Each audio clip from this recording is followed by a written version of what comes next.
Okay. I shouldn't have done that. That was dumb. Yeah, I knew that was gonna happen. I shouldn't have done that. I shouldn't have done that.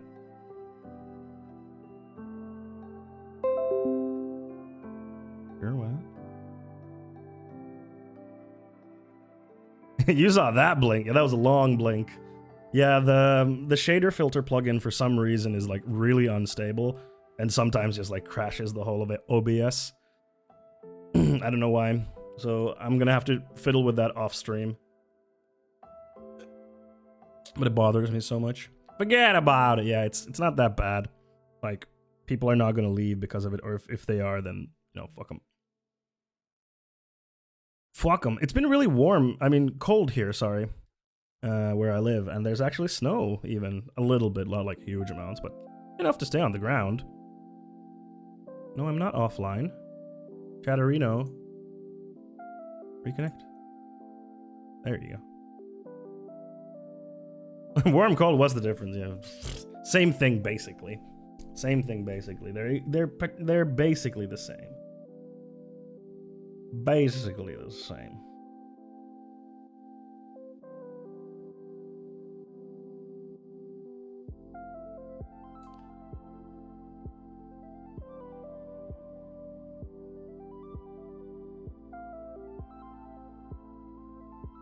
So cold, my car heating froze. Oh yeah, you live way up north, so I'm not surprised. Not surprised. And the last video that I have for us today is Representative Marjorie Taylor Greene's Flora marks from yesterday. So if you don't know who she is, you're gonna learn, because she is a buck wild. Took an hour to fix. Oh no, that sucks. Fun with Fondue is live. I am. It's true. It's true. Yeah, I should never touch the shader filter plugins when I am live, because that is like extremely risky business. Hey, why did this change? That's not what I like. Actually, I wonder, could it be this? It's causing the blinking? I wonder.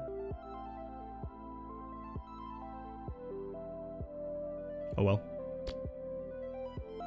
Risky business. Yeah, it is. I don't know why. It just... Sometimes it's just like, okay, I'm gonna die now. Ah! And then everything crashes. But hey! It's time to get started, everyone. It's Friday Fun Day. It doesn't quite work as well as Sunday Fun Day, but we don't stream on Sundays. So it's Friday Fun Day. You know what that means, folks. It's time for the usual. It's time to go where only we go, my friends. That's right. It's time for the melon. Oh yeah. Time for the melon. Everyone, get your melon emotes ready, 'cause it's time to see the melons. It's dumb. I'm sorry. That's a fun voice to do, the really, like, morning voice. Hi, welcome to the stream. I love doing that voice. It's really fun. Like a really crackly voice. It was really fun. I need to turn that off. I heard Marjorie Greene. I was like, oh no! It's gonna be good. Switch to this. And then fix the Chrome. It is this one, that one. Yes. It gives a good massage to your vocal folds as well. Yo, it does. Yeah, it's good for your vocal cords. Let's do this.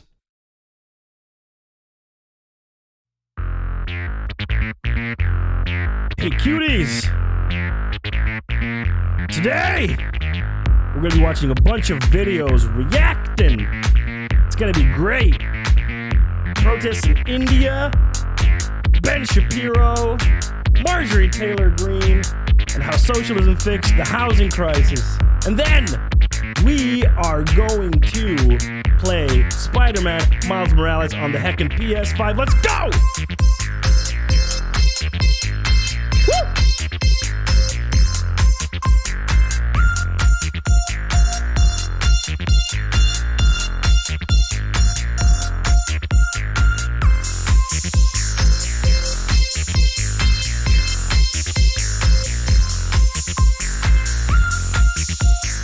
Some Bone Zones in the chat. Bone Zone! Capital E, capital Z. Let's go! That's what's up today, folks. Bombo clad, as they say in the Jamaica. There you go. It's Bonesy. Good old Bonesy. Bonesy always knew what to do. Osseous area? What? What's going on? Sounds like the radio host from Bones' Raid programming albums. No idea what that is. So like a radio host for like a midnight radio show. Yeah, absolutely. I let a host like sneeze if it host. Osseous area. What's osseous? What does osseous mean? Consisting of or turned into bone. Oh, okay. Now I know. Bone related. Just like my bedroom. Oh my god. It's so bad. It's so bad. Okay, let's get started. Oh, we need to watch this sometime because this is really, really depressing. Late capitalism of K-pop. It's really, really, really depressing. It's a really depressing video, but that's not today, folks. We're gonna watch this first. Oh shit, that's completely wrong. Hold on. Stream title. Make it big. Make it big. There we go. There we go. Hopefully that should make some people interested.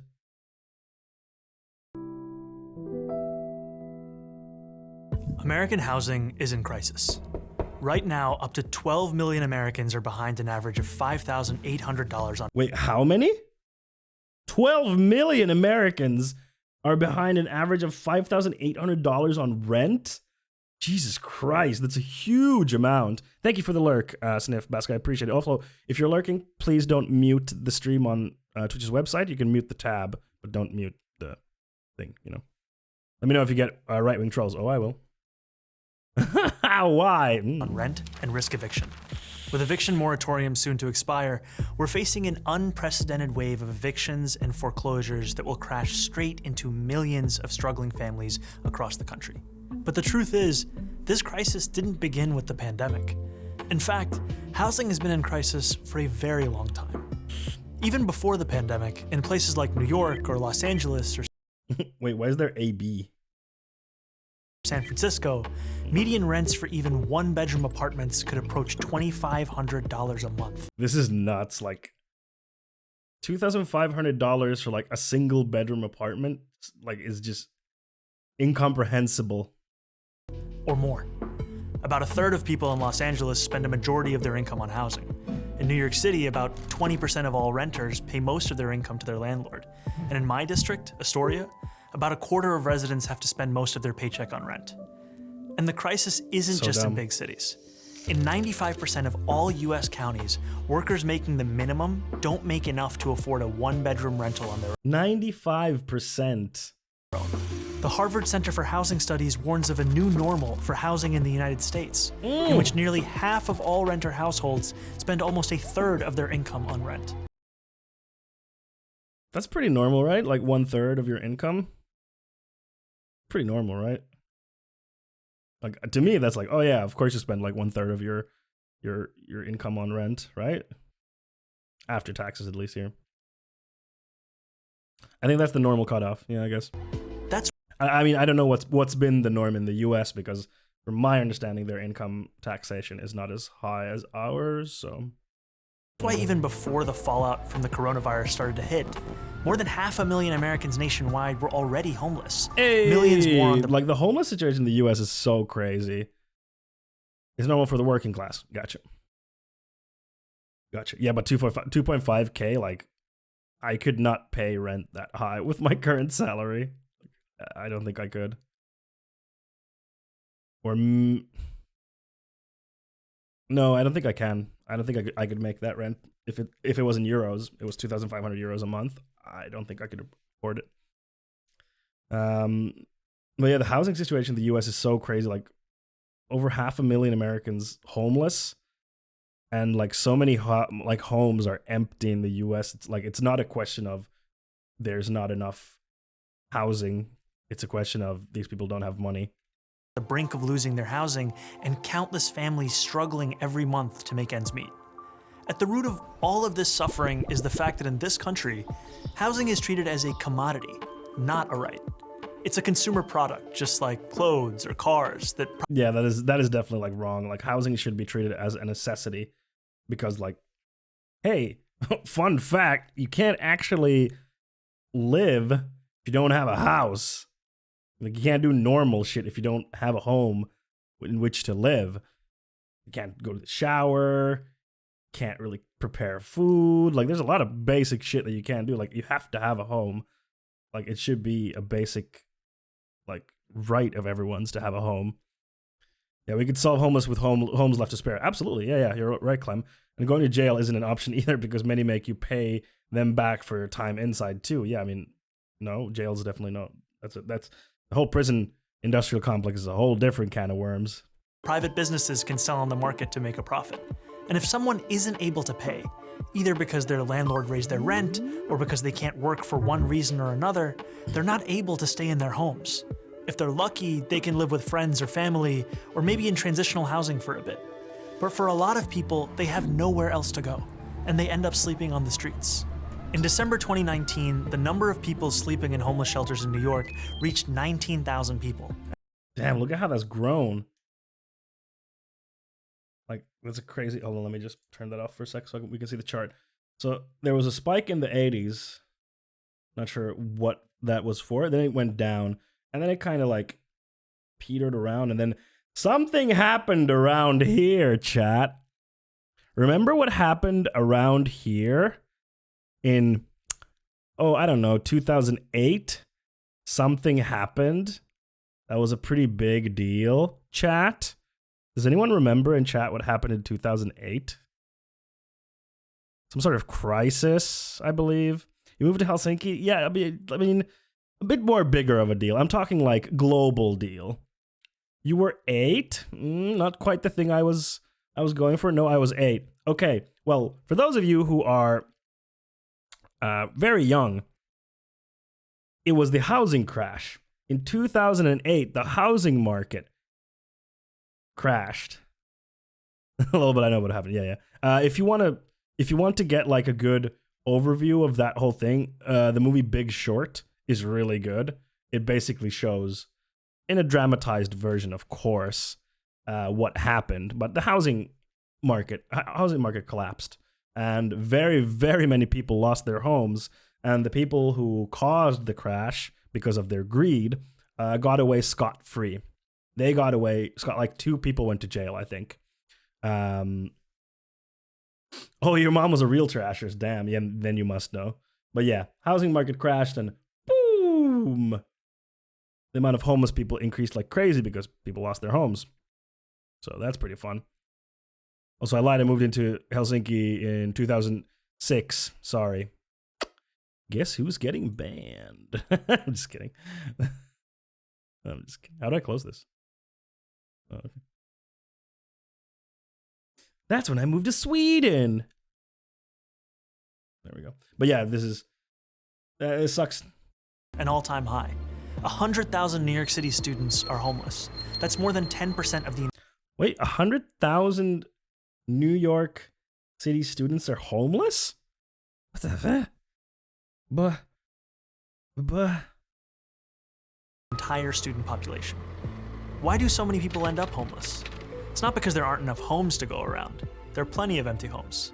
No, it's because housing people is not the primary goal of developers or landlords. Their goal, simply put, is to make a profit. And it's much more profitable to build luxury apartments for the rich than decent homes for the poor. This gives us a big shortage of homes for ordinary working people. For every 100 households that are extremely low income, there are only 36 affordable and available homes. As a result, we have plenty of housing for the rich, but poor and working class people don't have nearly enough on the market. And then, of course, because most people are either poor or working class, and there are less rich people, so they just keep making more housing, expensive housing for the market, and there's not enough people to fill that demand because there's less rich people. And then poor and working class people are like, hey, yo, I need a home that I can afford. And they're like, no, we're not going to give you that because we can't make as much money out of that. So fuck you. Get rich or get fucked. And transitional housing is usually only meant for 1 to 2 years max. I mean, yeah, it makes sense. If you're living paycheck to paycheck and have bad credit, that's impossible to leave in that time frame. Yeah. In 1 to 2 years, you're not fixing bad credit. Like, no way. So we have people scrounging to make ends meet or sleeping on the streets right below luxury condos and uninhabited apartments. This was one of the craziest things the first time I went to San Francisco. I think it was 2016. The first time I was in San Francisco. And one of the craziest things that I saw in San Francisco is like, you have like luxury goods stores that are selling like top end clothing or jewelry or, you know, like for like rich people stores. And then outside of them, you have people sleeping in cardboard boxes. And that was like a huge culture shock to me. I was just like, what the, like, what? Like, it's such a crazy example of like the hyper-capitalist system that we live under, that the US is the extreme case of. And it was just like such a shock to me to see these people like living, like sleeping in cardboard boxes next to like, you know, Burberry or some other big brands like luxury store. There's also gentrification of literal tent cities. Like they moved out a tent city to put a luxury tent restaurant. Yeah, the police go and destroy tent cities because they can and they're told to. And like when the police go and destroy a tent city, who does that, like, how is that protecting the community? How is that protecting the people who live there? Because, you know, destroying the tent city doesn't solve the issue. It just makes the people go somewhere else. They'll just go live on some other street because they have nowhere else to go. It doesn't solve anything. It just makes the area nicer in a way. And then you can build stuff on it and gentrify it. This is a terrible way to organize a housing market. It might be profitable for landlords and developers, but it's not efficient or beneficial. Fucking landlords. What the like, what do landlords do? Like, if you like, hi, my name is John Landlord. Unless of course you're like, let's say you're like, you're on disability or you're retired or something like that, where you depend on, like, you own like one place that you rent out and you depend on that income. Like, okay, let's give you, like, there's some cases where you're like, okay, fine.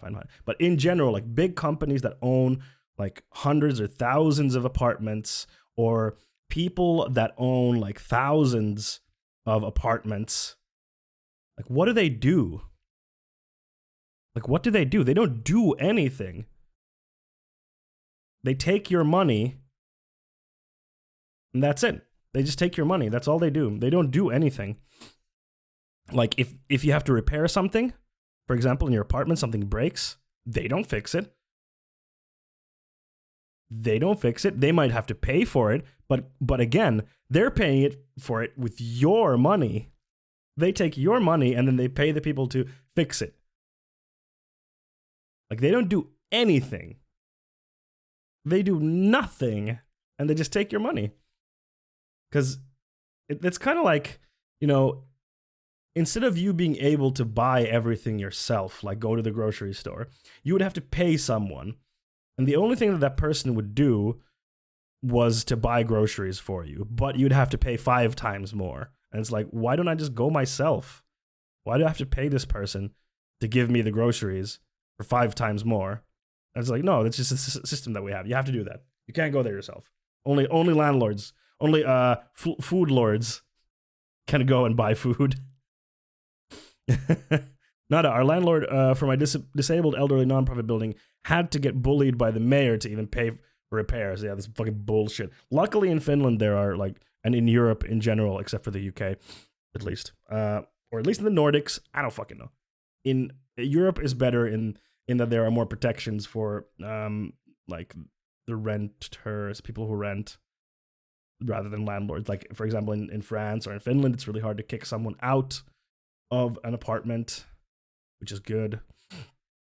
The last place I was in made me pay for repairs. Bullshit. Fucking bullshit.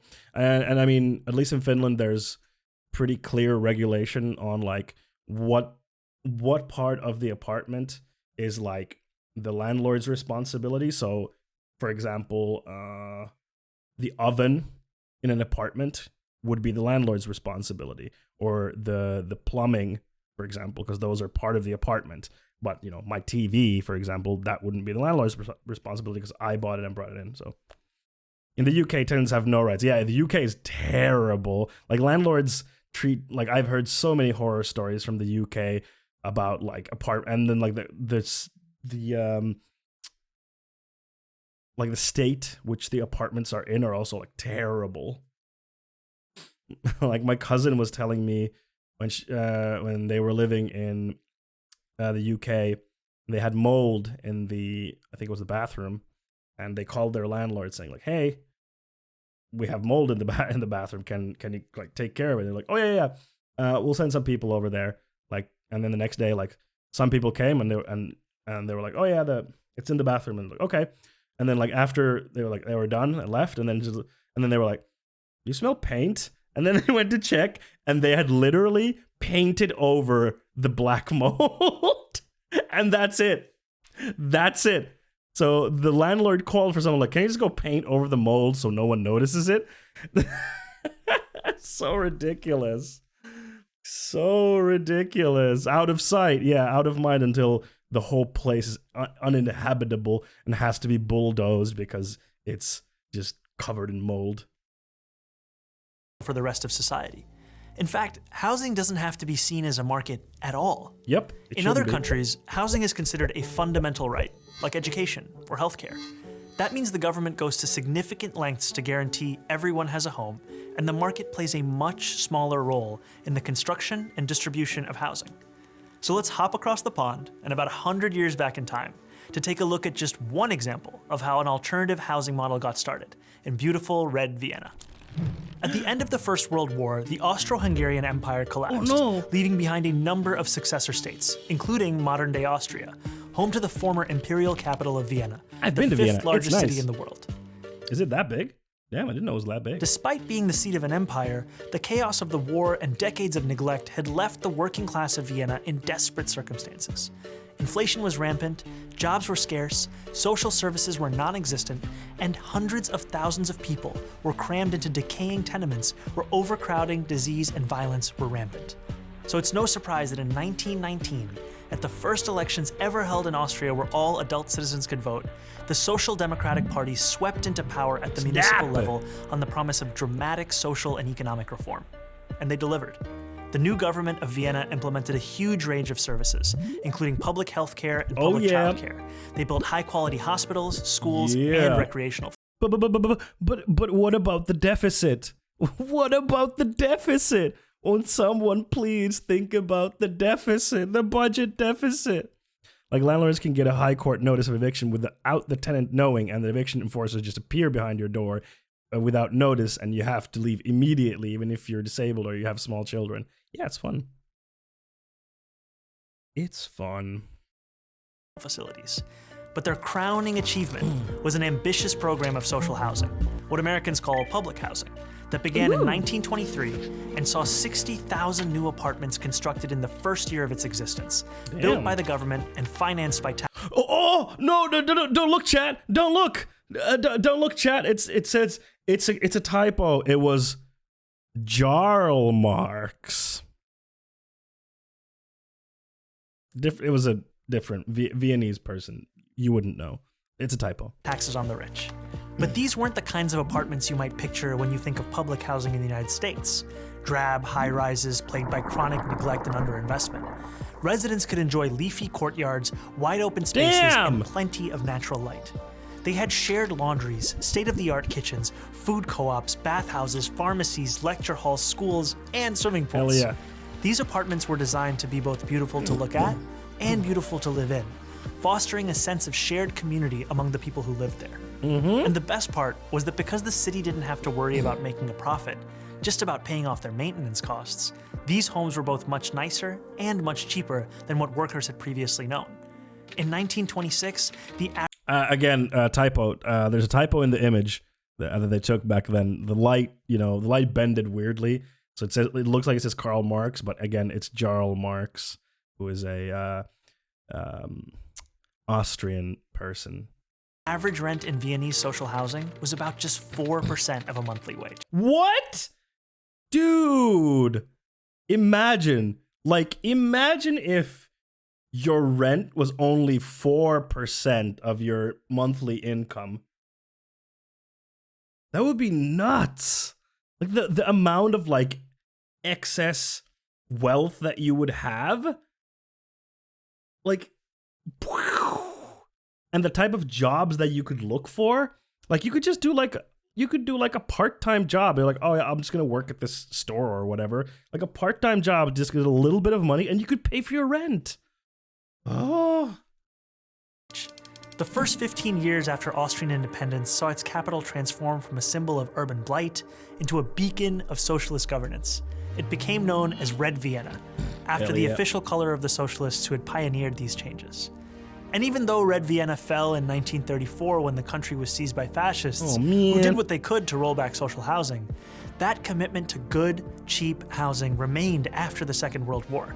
Today, an astonishing 62% of all city residents live in social housing, with the average monthly rent falling somewhere between $400 and $600 a month, That's really with subsidies for lower income tenants. That is a fraction of what people in America pay. Unlike in the United States, where public housing is treated as a worst-case way to house the very poor, Vienna's social housing residents are extremely diverse. Everyone except the top fifth of the population is eligible to live in social housing. This means there's broad appeal across many segments of society, which creates the foundation for its political. I've walked here, I think. Have I? Was it here?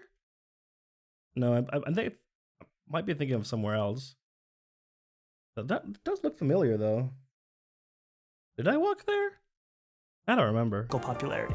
That is how the majority of people in Vienna enjoy something that's considered almost utopian here in New York. No, it wasn't affordable housing that isn't just cheap, but desirable.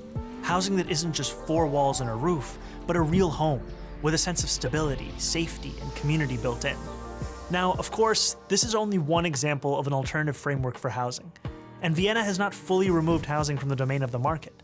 Residents still pay part of their earnings in rent to cover operational costs, and a sizable chunk of the population lives in private housing. But it's an actually existing alternative that shows us what a step toward a better world could look like. If we want to end the housing crisis, the solution has to be moving toward the full decommodification of housing. 100%. In other words, moving away from the status quo, in which most people access housing by purchasing it on the market, and toward a future where we guarantee high-quality housing to all as a human right. Yeah. So how can we do it? We can start by making sure people who access housing on the private market have ironclad protections against abuse and exploitation. But to go further, toward the Vienna model, we'll have to go beyond the market. We can establish community land trusts to gradually buy up housing on the private market and convert it to community ownership. We can give tenants. Well, the problem is like the big companies that benefit from, owning property, they're going to be really hard to sway, to basically buy stuff out from on a big scale. They're going to be like, no, we're not going to give you our stuff unless they get like a huge amount of money, but could be. In the US, if you are on SSI, despite having guaranteed income, most will not rent to you. What? That's weird. Income based. Hell yeah, pay if you can, but you're not obligated. Yep. A right of first refusal to buy out their landlords when buildings go up for sale. And we can fully commit to a new era of social housing, ending subsidies for luxury housing development. But that's communism, brother. That's Karl Marx and literally George Orwell, 1945. It's just like his book Animal Crossing. Just like that, brother. Just like Animal Crossing, George Orwell, 1957. Goddamn, brother. That's communism. Everyone will die if we do that.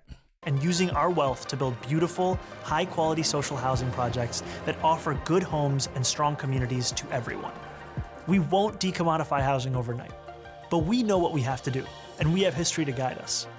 And we know how we'll get there, through a movement of the multiracial working class organizing for the better world we know is possible. And we've already begun. I'm Zohran Mamdani, Assemblyman for New York's 36th Assembly District in Astoria, Queens. Hell for the yeah. Gravel Institute. He's dope. I liked him. It was very nice. Very friendly face. I like that. That was good. I like the Gravel Institute is like honestly so good. Such good content, like super bite-sized but very effective. Very effective content. I like them a lot. Damn, these socialists seem pretty cool. I actually can't imagine a world where rent is only 4% of my income. Yep. Like, how crazy is that? Like, even imagining a world where your rent would just be 4% of your income, you're like, nah, can't exist. No, impossible. Like, I was in Bad Bunny's stream yesterday, and there was someone who came in who was like not on the left, and he was like, what were we talking? We were discussing like, you know, moving to a system beyond capitalism, and he was just like, it's fucking impossible. Like, how the fuck would we even do that? And it's just like, even like, that's like one of the first issues that we have is like that even imagining something beyond capitalism is impossible. Like, it's easier for them to imagine that we're gonna go to space, to Mars. Elon Musk says, "Oh, we're gonna build a colony in Mars." Like, that's easier to imagine for people than saying, "Nah, like something else than capitalism." They're like, "Nope, can't imagine. I like the world would be destroyed rather than we don't have capitalism." That's the only thing I can imagine. And we have to remember that this current system. Hey, Tiffany, welcome. How are you? This current system. Hey, Lucky J. The current system that we exist under, this current capitalist system, it's only existed for some few hundred years. Like, it's really, really new. And the fact that already now people are like, I can't imagine anything else. I could rather imagine the world being destroyed than us moving away from capitalism. It's like, that's how strongly we've been like indoctrinated into this system. Because all of them have only been taught capitalism. Exactly. Is our only good option, and commie socialism bad. Yep. You're in the hospital. Oh, you're okay. Okay, good. That's scary. But I'm glad that you're good, Tiffany. Glad that you're good. Capitalism is a law of physics like gravity. It truly is. Like, people are just like, can't imagine anything else. Like, no. And there's a book called, I think is it Capitalist Realism? Yeah, Capitalist Realism by Mark Fisher. Apparently, I haven't read this book, but apparently it's really good. And it describes this exactly, like people are like unable to imagine a system beyond capitalism, and it would be easier for them to imagine the destruction of the world than something beyond capitalism. Yeah, I haven't read this. Sure, it's good. If any of you in chat have, please do tell me what you think. No, I mean the hospital because my abusive boyfriend has been abusing me really bad, and I ended up in the hospital. Jesus Christ, Tiffany! Holy shit! I'm so sorry to hear that. It's awful. Damn. That's really terrible. I'm so sorry. I hope you can get away from your abusive boyfriend, because yeah, it's really, really terrible. That's really terrible. I'm really sorry. Look, Yavash put it well, that if we had workplace democracy as a status quo right now, who the flip would want to go back to working under a boss that controls everything? Yeah, absolutely. Because people are like, but how would we, like, yeah, but what if like someone wants to have a boss? Like, why would anyone want to have like our current system of workplace organization if the norm was workplace democracy where people have more agency in the workplace? Why would we want to go back? Like, it's like asking people now to be like, okay, hey, so hi, my name is Fondue. I'd like to be the king of Finland. So, please, the army and everyone, like, back me, and I'll be the king, and my family and my children will be the rightful rulers of this land forever to come, because I'm the best. Everyone's like, no, fuck off. Why the fuck would we want a king? Like, get the fuck out of here. Like I would never fondue monarchy. No one would ever be like, oh yeah, let's go back to having a king. No more representational democracy. Oh, Pog. I don't get to vote anymore on anything. Pog, awesome. Like, no, we don't do that because we live in a better system than we did before, and we know that that's not good. He abuses me because I text my friends who are guys, and he gets upset. Yes, it's one of the guys, but some of the guys I talk to are family members or just friends. That is awful. I don't know where you live, but yeah, I don't know where you live. Please Google like abuse hotline near me or wherever you live.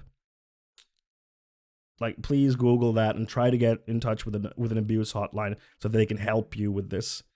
I am not an expert on this stuff, and yeah, I'm so sorry. That's awful. That's really, really awful, and I really hope that you can get the help that you need and you deserve. And I hope that you can take this to the police and that they believe you and that that you can get into a safe place.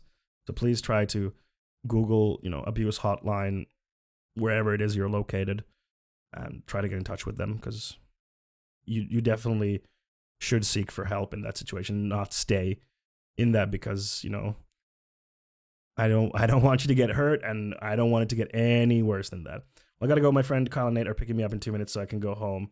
Have a good stream. Okay, Tiffany, stay safe. Please seek help with this situation so that you don't have to live in this. Okay? Have a good weekend, all right?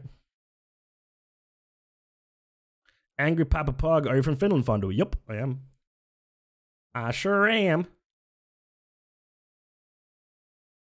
I feel like people in Finland have not that much class consciousness. Many people just enjoy being cucked by a boss. I mean, I think that's just a general thing.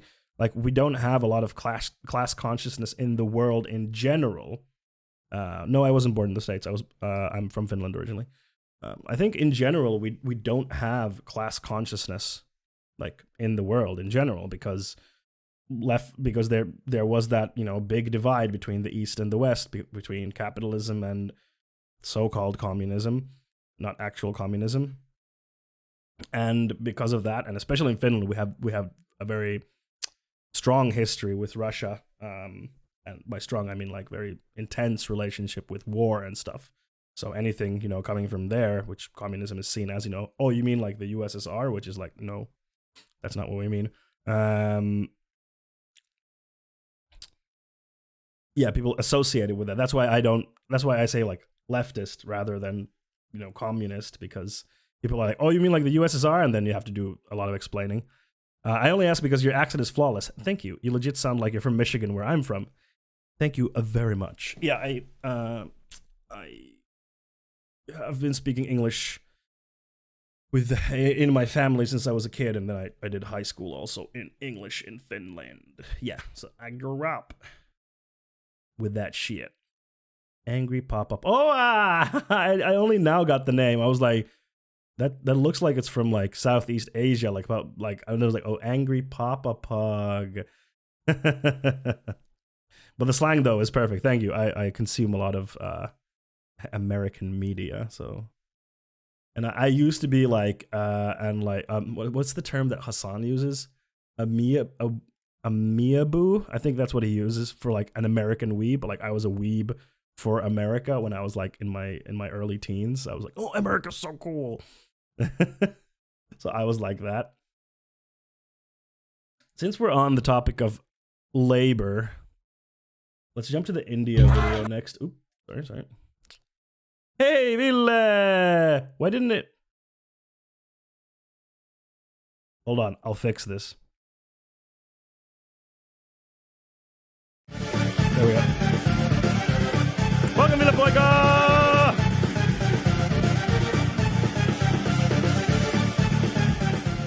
Woo! Welcome, Ville Poika and Ville Poika's viewers. Thank you so much. My name is Fun with Fondue. I am a leftist political streamer. Right now we're watching some videos. We just watched a video on how socialism solved the housing market crisis, and now we're going to be watching a video on farmer protests in India in a second. Welcome, Villapoiga. Let's get you a shout out. Go follow Villapoiga. He has rated us many times. It's so cool. Northern Michigan has a lot of Finns who live there. Yes, I know. I am aware of that. My grandfather was from Lapland. That's really cool. Papa Pog, that's really cool. Your grandfather is Sami. Oh shit, that's so cool. That's so cool. You have Sami heritage. But yeah, I've heard it's around like the Great Lakes. There's a bunch of like Finnish heritage.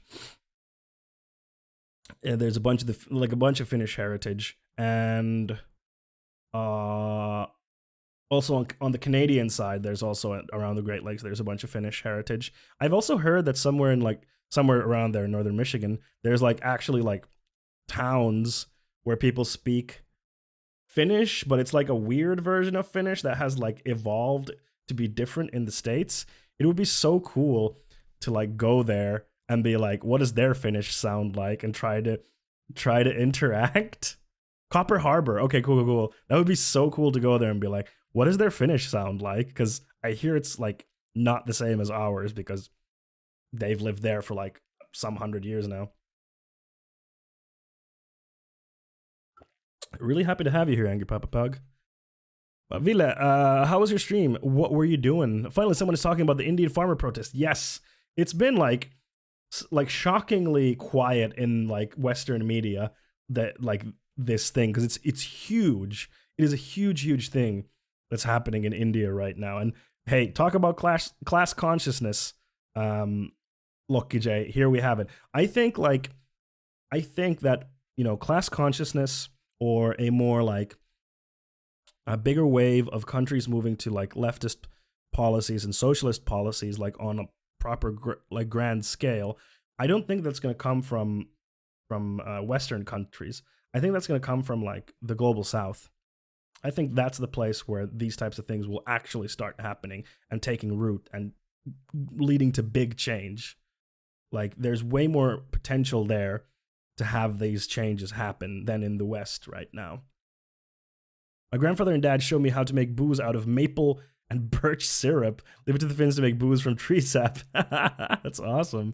Yeah, we also like there was during the war with Russia, there was also famine around those times, and because of that, there was not a lot of resources. So there was also a bread that they used to make where they would replace half of the flour with sawdust because they were like, we don't have anything else.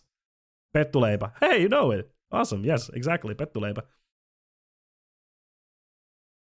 Yeah, a lot of the info is being blocked or something. Like I wouldn't have known until someone on TikTok mentioned it. I think it's just like, yeah, actively being like, we can't talk about this class consciousness thing because, it's not good.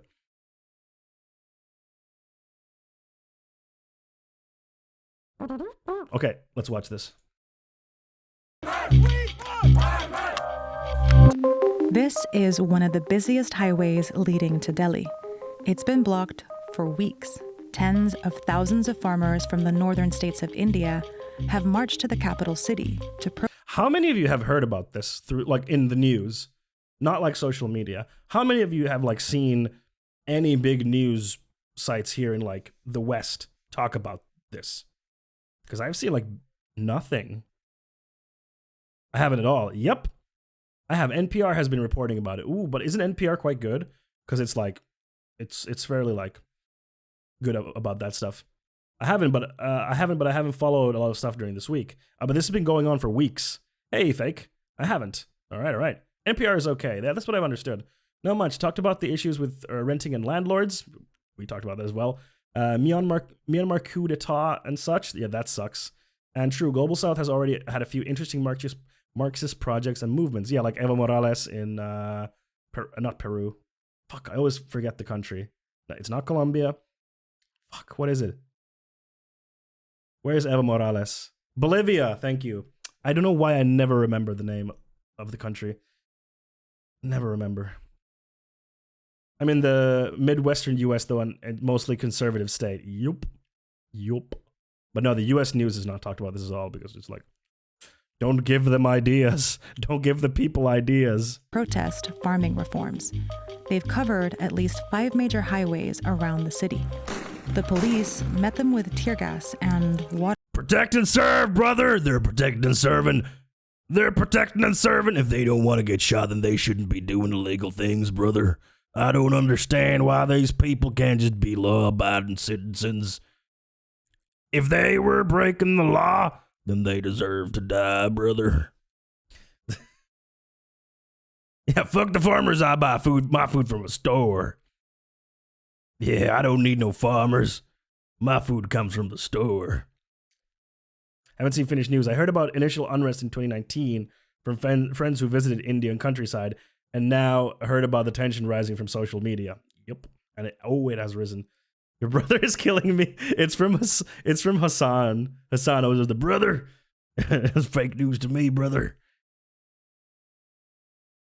Water cannons, but they made it through and have now set up camp in and around Delhi. 6 महीने का ration ले गए हैं पीछे घर वालों की हल्लाशेरी बहुत है यहाँ डटे रहो.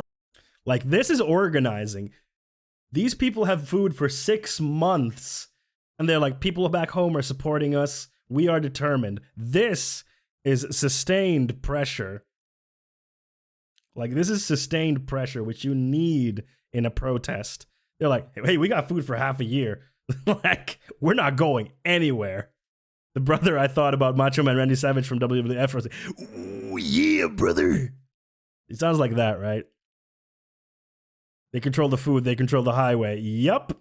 They're like, we make the food in this country. We're not letting you use the highways. What the fuck are you going to do? हमने अपना धरना शांतिपूर्वक करना है चाहे हमारे 6 महीने लगो साल लगो हमने कोई दिक्कत नहीं है ये कल को हमको भेज देते हैं तो हम कल को चले जाएंगे हम लंबे प्रोग्राम आप देखो ट्रालियां पर छतें डाली हुई है. This is all happening because Prime Minister Modi's government has passed new farming laws that will change how the agricultural industry has worked for decades. And in a country of 1.4 billion people, where agricultural workers make up half of the labor force. Half of the labor force, imagine. Agricultural workers, that is a huge amount. That's so many people, 1.4 billion people in India. That's like such a huge amount of people. Like, just, damn, that's a lot of people. The repercussions of those laws could be devastating. Wait a minute, brother. And in a country of 1.4 billion people, brother, where agricultural workers make up half of brother, the labor force. I got a question for you. Is that a Muslim? I don't know, brother. He's brown, long beard, turban. Gotta be a Muslim, right? Right, brother? I wish it was an actual fan. Womp womp. But hey, if you have the heritage thing through your grandfather, can you get like citizenship because of that? Like, if your dad could get a citizenship because his dad was Finnish, then you could get citizenship. Oh, you aren't able to get it. Oh, dang. That's unfortunate.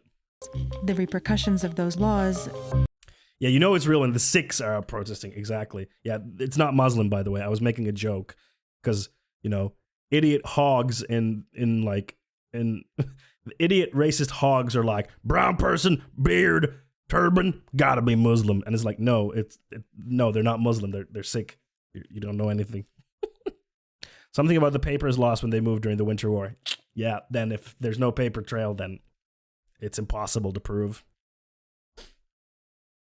When these people protest and organize, there's no way it can be resisted unless there's like the world's biggest strike breaker shenanigans. Yeah, but this is so big that it's like, it's impossible to ignore. Could be devastating. By the way, for any new people in the chat, we also have a Discord. Feel free to join us on our Discord server. We're a group of very lovely, lovely, supportive people. So it would be cool to see more people there. In the 1960s, India, a recently independent country, was struggling to produce enough food for its citizens. A string of droughts. Gee, I wonder if struggling to produce food for its citizens had anything to do with the fact that the UK came over like, excuse me, chap, I believe this is not now our country, old chap. And they're like, what? It's our country now, old chap. And they're like, no, it's not. Oh, yes, it is. We will take all the resources from this country, don't you know? I wonder if that had anything to do with it. Although my mother's parents are from Italy, I could technically claim Italian citizenship since Italy is part of the EU along with Finland. I could still make it there. Yes, you could. Yep. If you could get Italian citizenship, you could basically go anywhere in the EU that you want, because within the EU, you can basically just go anywhere. Of course, now because of Corona, it's more complicated. But in not Corona times, you can basically just move anywhere in the EU and be like, I live here now, hi. And they're like, okay, you live here. And that's it. Like, it's fairly straightforward. Some paperwork, but you don't need a visa. You can just go. So yeah, if you could get Italian citizenship, then basically that opens the door for anywhere within the EU for you. You're just free to go. Black and white to make you think it was super long, but it being less than 60 years. Yeah, but also probably, like, they probably didn't have a lot of equipment in India to film stuff in color, because I'm guessing it was very expensive equipment back then. Droughts made things worse, causing devastating famines. So the government stepped in to modernize farming and increase the food supply in what was called the Green Revolution. They brought in U.S. advisors See? Color. See? to help boost the production of rice and wheat. Together, they ended up overusing chemical fertilizers, pesticides, and irrigation, causing large plots of land to become infertile. Shit. Many crops That's bad. suffered. Some nearly disappeared. But rice and wheat production soared. And soon, India went from having a food crisis to having a food surplus. That's a great picture. That's a really good picture. Like, this dude just jumped there. That's a great picture. The hardest part about the decision, though, is that I can't really understand Finnish. And I'm really hoping to get my homestead going here in the next few years. Yeah, of course, if you want to have a homestead there, then moving to Europe is, of course, not the best decision. And understanding Finnish, I don't think that's a huge problem, because, like, everyone, if you're in, like, the capital region, everyone speaks English. You can get all your service at, like, government stuff in English, all the paperwork in English. So, you know, that I don't think is such a huge deal. And then, you know, you can learn the language. Of course, it's difficult, but it can be learned. But yeah, if you want to build a homestead there, of course, then understandable that moving might not be the best option. I heard that wheat is actually a plant that holds most space out of all plants in the entire world. You mean like that is farmed the most, as in holds space that way? Or you mean like if you plant wheat, it just requires more space? The US is also a nightmare when it comes to citizenship too. Good luck. I'm okay. I don't need US citizenship. I'm all right. It was in this context that India also developed a nationwide food marketing system to ensure fair prices. It's a complex system, and it differs from state to state, but here's one way to understand it. It starts with farmers bringing their crops here, to wholesale markets locally known as mundis. The farmers then sell those crops to traders through open auctions with transparent pricing. Prices can also be informed by the minimum support price, or MSP, a government price for crops like rice, cotton, wheat. The government only buys a couple of crops at these prices in certain states, but those prices can still serve as a benchmark. The crops then go. So this kind of anchors the pricing of agricultural goods, so that there is bartering, but it's always anchored into a standard. Yeah, okay, that makes sense. So then, like, everyone has an even understanding of what everything costs, which is good.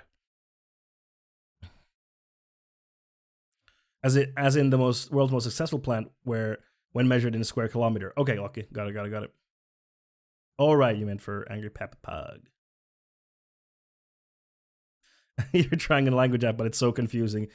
It's a really difficult language because it's really different to any other language, unless you speak like Hungarian or Estonian.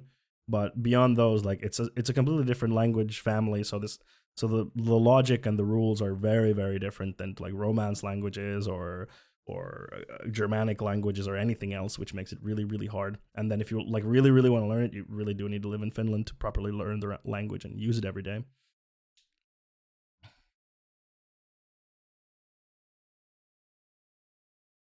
Oh, right. Yeah, that's true. Dual citizenship can get really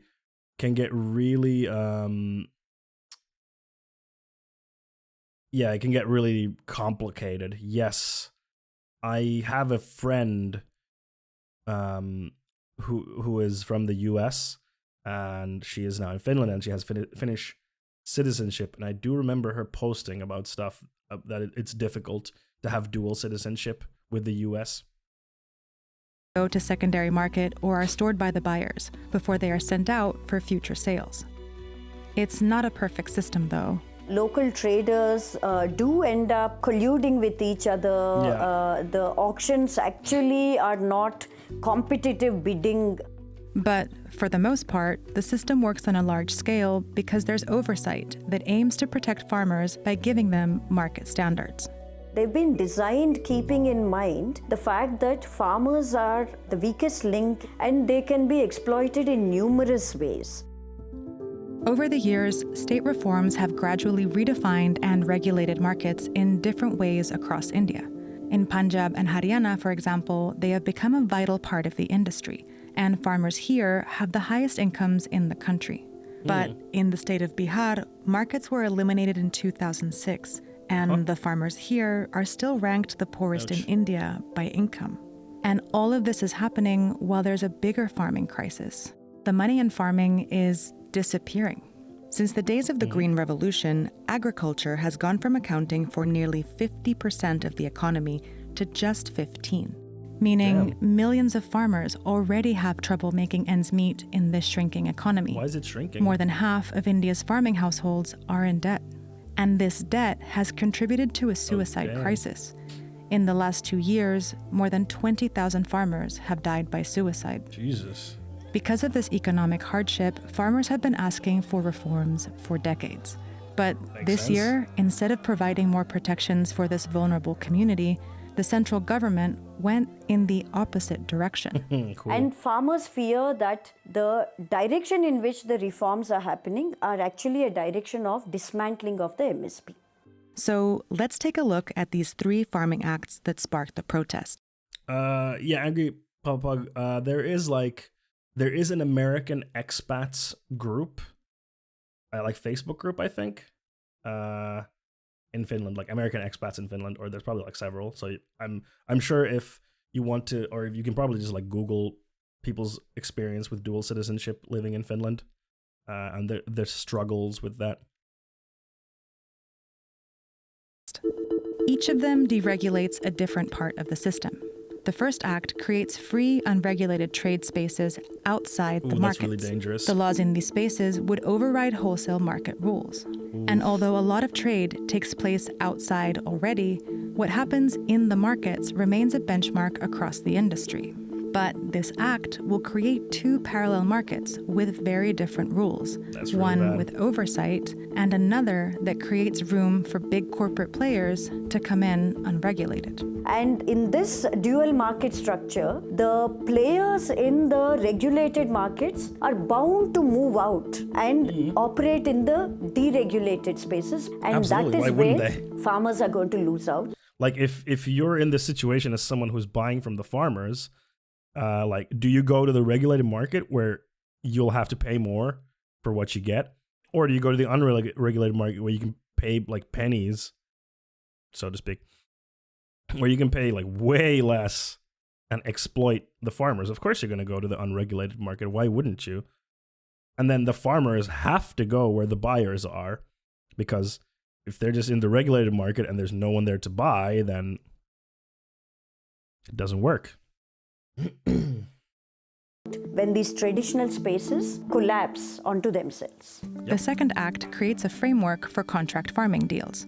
Any business agreements would be strictly between farmers and traders with little oversight. Ooh, that's really bad. So here's why having systems where everything is based on strictly agreements without oversight is really bad. Because here, one party has the upper hand, which are the buyers of the goods from the farmers, because they get to set the price. They basically get to decide everything, especially if they organize together and say, hey, let's make this deal with everyone.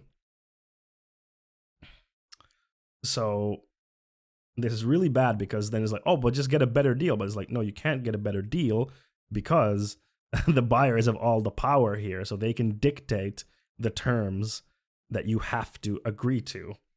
So you have no say, even though it's free. Like free agreements, it's not really free because one party has way more power. That's why like fully open like employment agreements are also not, feasible, because one party, the employer, has way more power in the situation and can dictate a lot of bad things. It sounds a lot like how the US dairy subsidies have been absolutely killing small dairy farmers. I don't know anything about that, but that sounds really bad. Giving farmers few options to fight bad deals. As these agreements increase outside of wholesale markets, they could further fragment the market and leave small farmers dependent on terms set by big corporations, or be cut out of the industry altogether. ਉਹ ਸਾਰੇ ਦੇ ਸਾਰੇ ਜਿਹੜੇ fail ਹੋ ਗਏ, ਉਸ ਤੋਂ ਬਾਅਦ ਇਹਨਾਂ ਨੇ ਆਪਦਾ ਰੇਟ ਤੈਅ ਸ਼ੁਰੂ ਕਰ ਦਿੱਤਾ ਹੈ। ਹੌਲੀ ਹੌਲੀ ਇਸ ਰੇਟ ਨੂੰ ਵਧਾਉਣਗੇ, ਫਿਰ ਉਸ ਤੋਂ ਬਾਅਦ ਪੂਰੀ ਦੀ ਪੂਰੀ ਜਿਹੜੀ ਆ ਮੰਡੀ ਦੇ ਉੱਤੇ ਕਬਜ਼ਾ ਕਰਨਗੇ ਆਪਦਾ। मंडी आ जाएगी तो वो हमारा वो सिस्टम खत्म हो जाएगा। The third act affects a different part of the chain. It eliminates the storage limits previously set by the government to control prices. Unlimited storage means that anyone with enough money can stock up. The problem is, without oversight, they can also start dictating prices.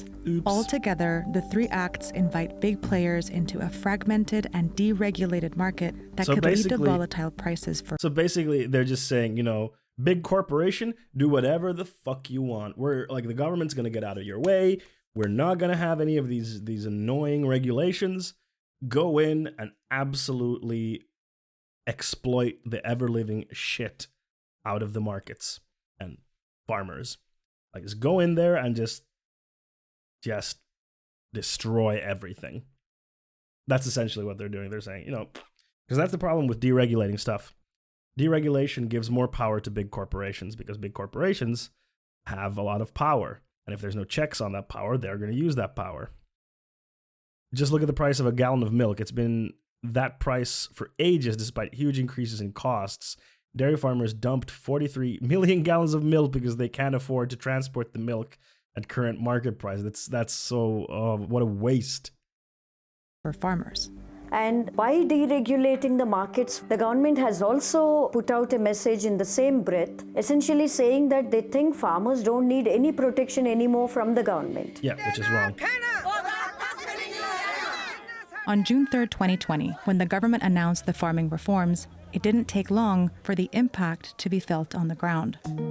Wholesale markets around the country have already seen fewer crops arrive in their market yards. In the state of Madhya Pradesh, more than 40 markets have lost business. Trading has moved out of regulated market spaces, and it is not as though good prices are being fetched by farmers. And this is the context in which farmers' anger has to be understood. They didn't get what they wanted, and what was thrust down upon them is very different from what they were asking for. कि किसानों को इस कानून की ज़रूरत नहीं थी, इस कानून को रद्द किया जाए। और जो हमारी मीटिंगें हुई हमारे नेताओं की उनके साथ, उसमें वो एक बात बोलते हैं, वो छल करते हैं। ਇਹਨਾਂ ਦੇ ਵਿੱਚੋਂ ਅਸੀਂ ਇਹ ਚੀਜ਼ਾਂ ਸਿੱਖੀਆਂ ਆ, ਸਾਡੇ ਗਾਂ ਆਉਣ ਵਾਲੀਆਂ ਪੀੜ੍ਹੀਆਂ ਨੂੰ ਵੀ ਅਸੀਂ ਬੱਚਿਆਂ ਨੂੰ ਵੀ ਇਹ ਗੱਲ ਦੱਸ ਰਹੇ ਆ ਕਿ ਤੁਸੀਂ ਆਪਣੇ ਹੱਕਾਂ ਦੇ ਲਈ ਲੜਨਾ ਜਿਹੜਾ ਆ ਵਾਜਬ ਆ। ਇੱਕ ਚਿੜੀ ਆ, ਉਹਦਾ ਜੇਕਰ ਕੋਈ ਆਲਣਾ ਵੀ ਤੋੜਦਾ ਆ ਤੇ ਉਹ ਚਿੜੀ ਵੀ ਚੈਂ ਚੈਂ ਕਰਦੀ ਰੌਲਾ ਪਾਉਂਦੀ ਆ। Powerful words. Damn, powerful words. Good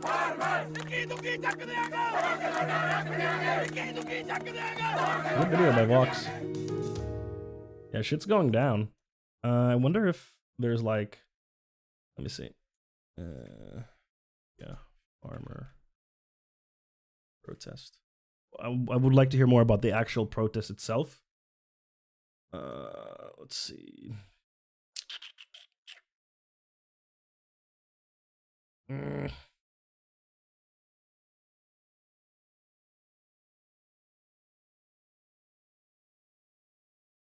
Let's check this one. To India now, where the government has invited farm unions. Is this Deutsche Welle? Yeah, it's Deutsche Welle. Socialism sucks. No, you're wrong. Leaders to talks as thousands of farmers continue to block roads into the capital, Delhi. They are protesting agricultural reforms that they say will leave them at the mercy of big corporations. Prime Minister Narendra Modi has said protesters are being misled Damn, by the good argument opposition. there, buddy. I don't know what. Josh, I don't know what I'm gonna like. What am I gonna do when I get owned like this in the marketplace of ideas? Damn, you got some really strong arguments there, bro. Like, what am I gonna do, man? Like, oh no, how will I recover from this?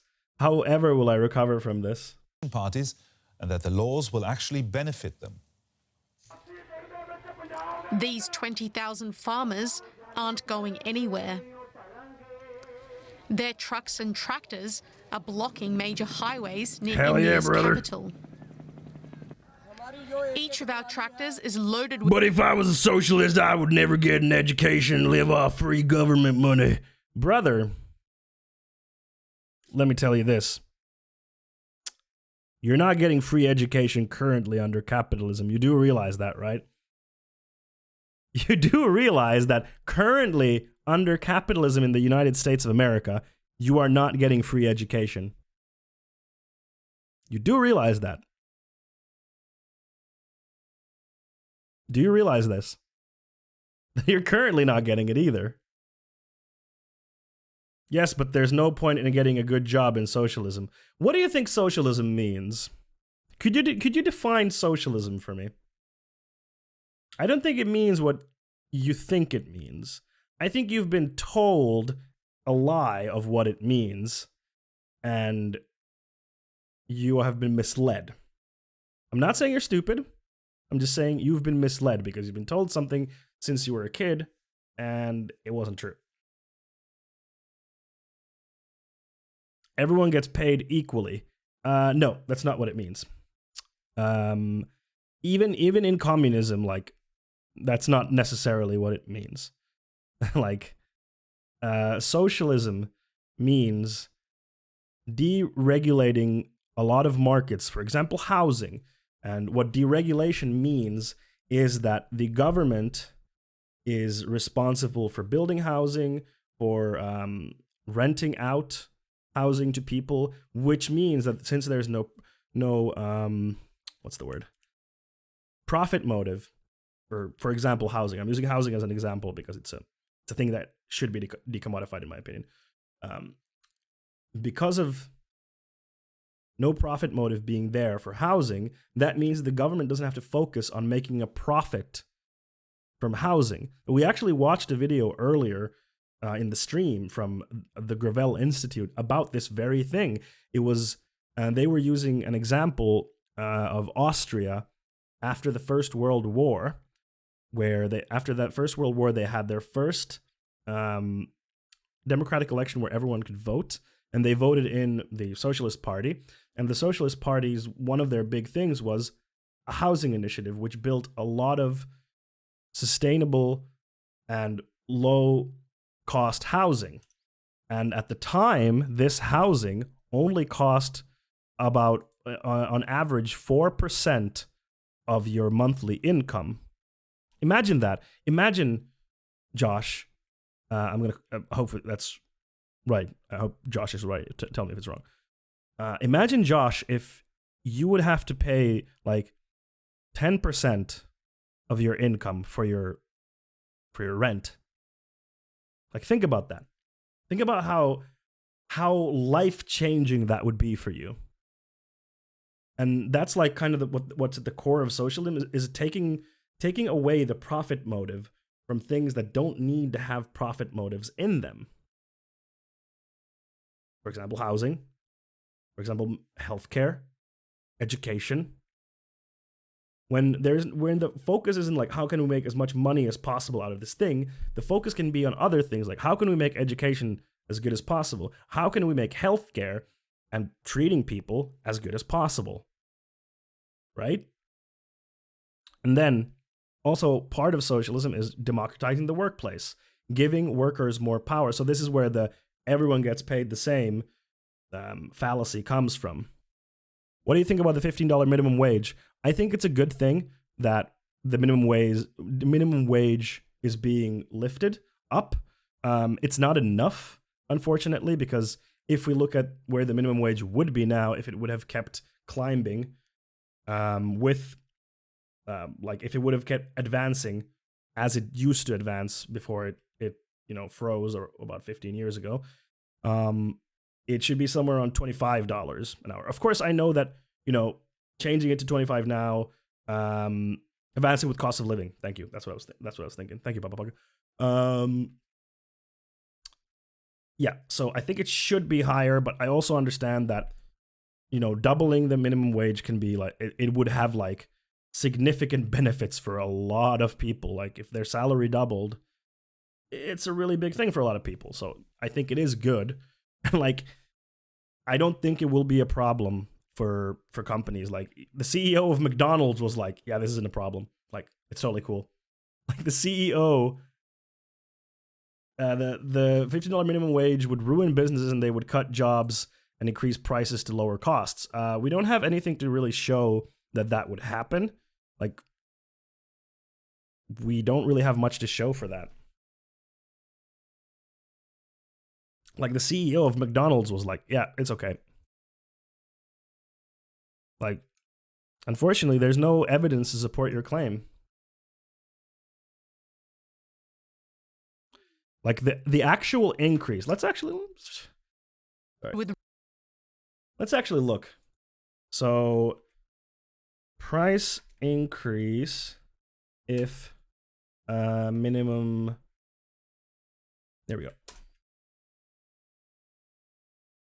The effect of minimum wage on prices. Oh, this is really old. Hold on. Can we get like a good source on this? By looking at changes in restaurant food. Oops. Wow. Okay. By looking at changes in the restaurant food pricing during the period of 1978 to 2015, McDonald and Nielsen find that the prices rose by just 0.36% for every 10% increase in the minimum wage. So, if we have this, you're not going to see this because I don't have my, how do I get it? Here we go.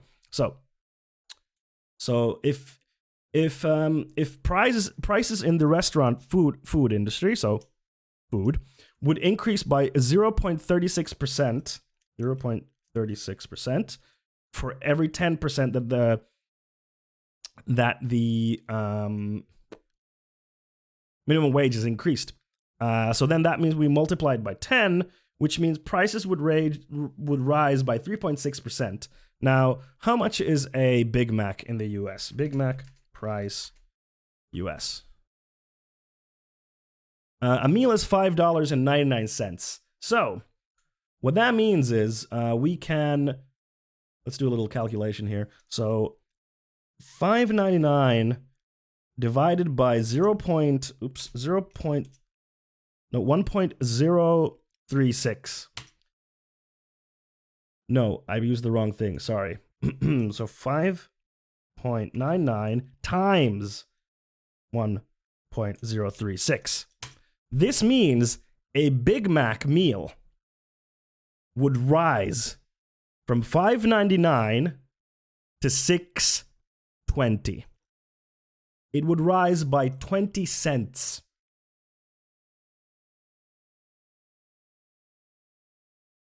This is the price difference that would actually happen. Let me put some music in the background. It's weirdly quiet. But how are they going to pay for it selling $1 items? Again, it's not gonna rise by that much. There is data to show that this is not the case.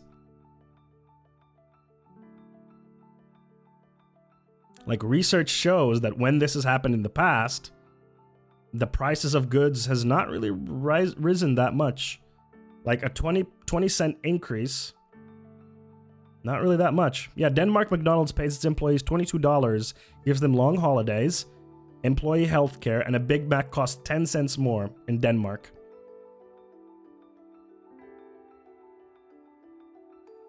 So, the companies can afford it. It's do they want to afford it is a different question. And then, unions are important in that case.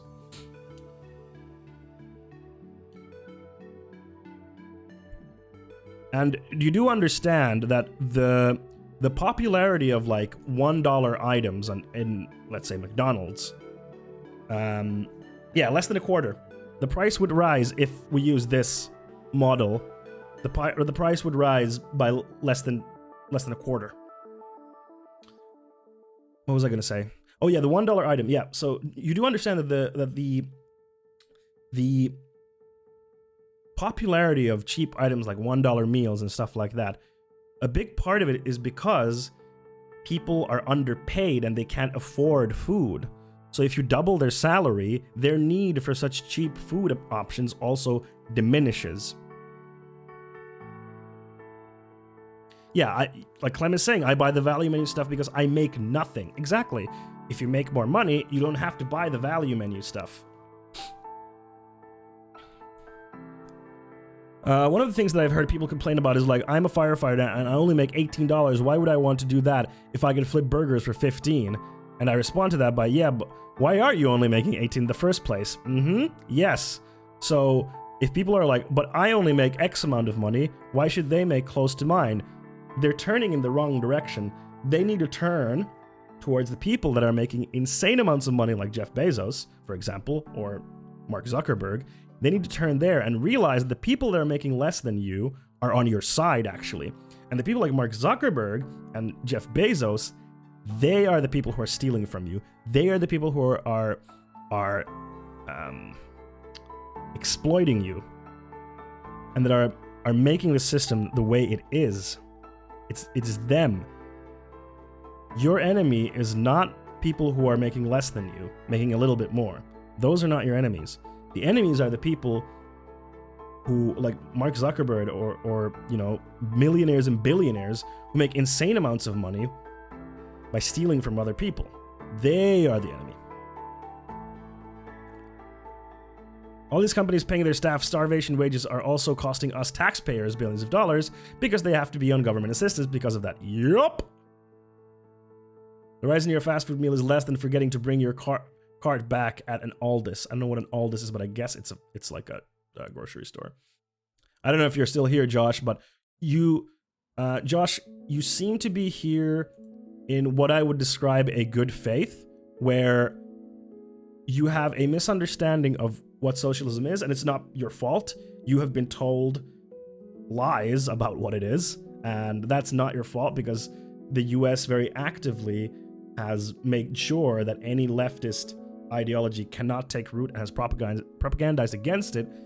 And because of that, it's hard for you to now like think like, wait, but what's another alternative, because you've only lived in one system, so thinking of an alternative is difficult. So it's good that you're asking questions, and it's good that you want to learn. If you're still here, I don't know if you're still here, because you know a better system is possible, even though it's hard to imagine.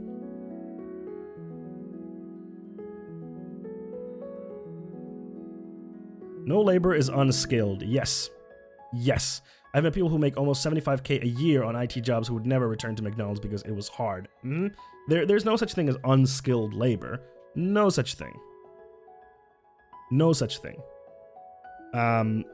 Because like people are like, you know, people who like pick vegetables is unskilled labor. Have you seen people who like pick vegetables and the speed at which they do it and the technique that they have? It's crazy. All work is skilled labor. It requires some type of skill. We've just been taught to hate certain what's the word? Professions. Sorry, it's Friday, my brain's a little foggy. Also, the argument people not doing certain jobs anymore isn't valid because the passion would drive people instead of money, resulting in better quality of work all around. Yes. Josh, are you still there? Write like a 1 in chat if you're still there. I would like to know if I'm still talking to you or not, or if I can, because I have a good question for you to kind of help you frame your thoughts. Some skill is more difficult to acquire than certainly, absolutely, but some of it is also locked behind paywalls. Like say you want to become a doctor in the United States of America. Now, if you come from an impoverished family, living in an impoverished area, it's going to be very difficult for you to go to med school because it costs a lot of money. But if there were no costs associated with going to school, you could become a good doctor. But you're still here, Josh. Okay, so Josh, speaking of different types of jobs, and people are not only motivated by money. That's a very important distinction. So money is a motivator for people, and it can motivate people, but it's not the only motivator for people. For example, Josh, think of something that you like to do. Like something that you enjoy doing. Reading, watching movies, going to the gym, I don't know what you like. Whatever that you like to do. Why do you do it? Why do you do those things that you enjoy doing? Stocks. Sure. You like trading stocks. Why do you like trading stocks? Like, why do you like it? Is it just because of the money? Is it only money? Is it purely money? Nothing else. Nothing else than money. Nothing else than money that motivates you about it.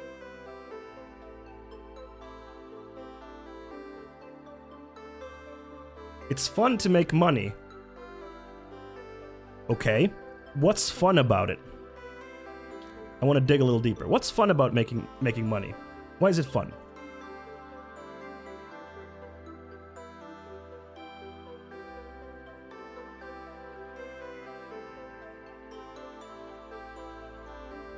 It is fun to spend money. Truly. You get stuff when you spend money. You're like, I'm getting stuff. Stuff is fun. I get to play that new game from insert game studio. Pog. Video games. Pog.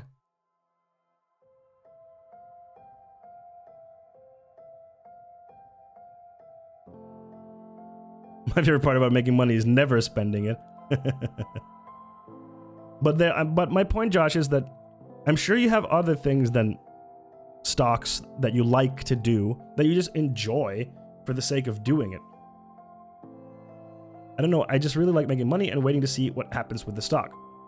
Fair. Fair. So you get a sense of accomplishment from, let's say, you made the right bet, you made the right call, you invested smartly into a stock that was at a lower point and now it's at a higher point. So you make money because you were smart. Because it was a test of your skills. So making the money is not really what you like, in a way. The money is good, of course, like you can do a lot of stuff with it. But the thing that you like about it is accomplishment, is the challenge, the intellectual challenge, the cognitive challenge. So my point here is that people are driven to do things by a lot of different reasons. I like streaming. I don't do streaming because it makes me a lot of money. I make less than $100 per month doing this. Like, I don't make crazy money from this. A subscriber! Hello! Ungalainen! Thank you for resubscribing and for the 4 months of subscription. Thank you so much. Thank you so much! Yeah! There you go. My favorite part about making money is never... Oh, sorry, that's why I'm building my wife a changing table instead of spending $400 for a crappy one. Aw, that's really sweet of you, Papa Pug. That's really sweet of you. Making money is fun because with it you can sub to your favorite streamers. Thank you, Ungalainen. I make a lot of things for her. That's really nice. I'm sure she loves that and appreciates that. Zomedica to the moon. Is that a stock? I don't know anything about stocks. Stonk. But yeah, for example, yeah, I stream, but I don't make a lot of money doing this. So why do I stream? Because I like doing this. I enjoy entertaining people, because this is entertainment. That's one aspect of it. But I also want to, wake up people. Ugh, this is a dumb way to say, but I want to raise class consciousness in people like yourself, Josh. I want to say, like, hey, we, like, people that work in normal jobs are actually, like, really have a lot of commonality. A lot of things bind us together. And that we can have a better world by making it fairer, by making sure that people don't get exploited, by making sure that people can live in conditions where they don't have to try. They don't have to try to, or their main focus is not just surviving, making sure that they have enough money to pay for their house and food. Like that should not be a struggle that people have to go through, right? Yeah, I got it a few days ago and it's up 75%. Damn. Good call. I make soaps, basket, woodworking, not to mention all the baking and cooking I do. Yeah, and I'm sure, Papa Pug, you don't get paid for it. So people do a lot of things that they don't get paid for because they love doing things. I mean, here's a great example. Wikipedia. Wikipedia is edited by people because they like doing that. There's like tons and tons and tons of information on Wikipedia because people enjoy doing that stuff. They enjoy, you know, they enjoy cataloging things. They enjoy cataloging stuff. Hello, new cutie. Hello. Hey, Josh. Thank you for the follow and welcome to Cuties. I appreciate it. So yeah, people do a lot of like big projects like Linux, open source. There's a lot of big things that people do because they want money. And the point of that is to say that, you know, our jobs are currently money focused. They're currently money focused, but they don't have to be. We don't have to live in a world where the focus of having a job is so that you have money to live. Because that's a pretty shit reason to do a job, in my opinion. Like, so, okay, I do a job because I make money and I need that money so that I can live and, you know, enjoy life a little bit. That's kind of shitty. Like, I would rather that people do jobs because they're like, okay, I do this job because I like doing this thing, and then I get some money because of it. But I like doing it. That's why I do it, for example. And then, you know, people could do a lot of stuff for their community, for themselves, for their family, for their friends. And I think that would make for a much kinder and more, you know, warmer world. When the focus of our world is not profit, but is community. I think that's an important shift that we need. A subscriber. Hello. Hey, Anonymous. Thank you for gifting Angry Papa Pug a sub. Thank you. You're the best.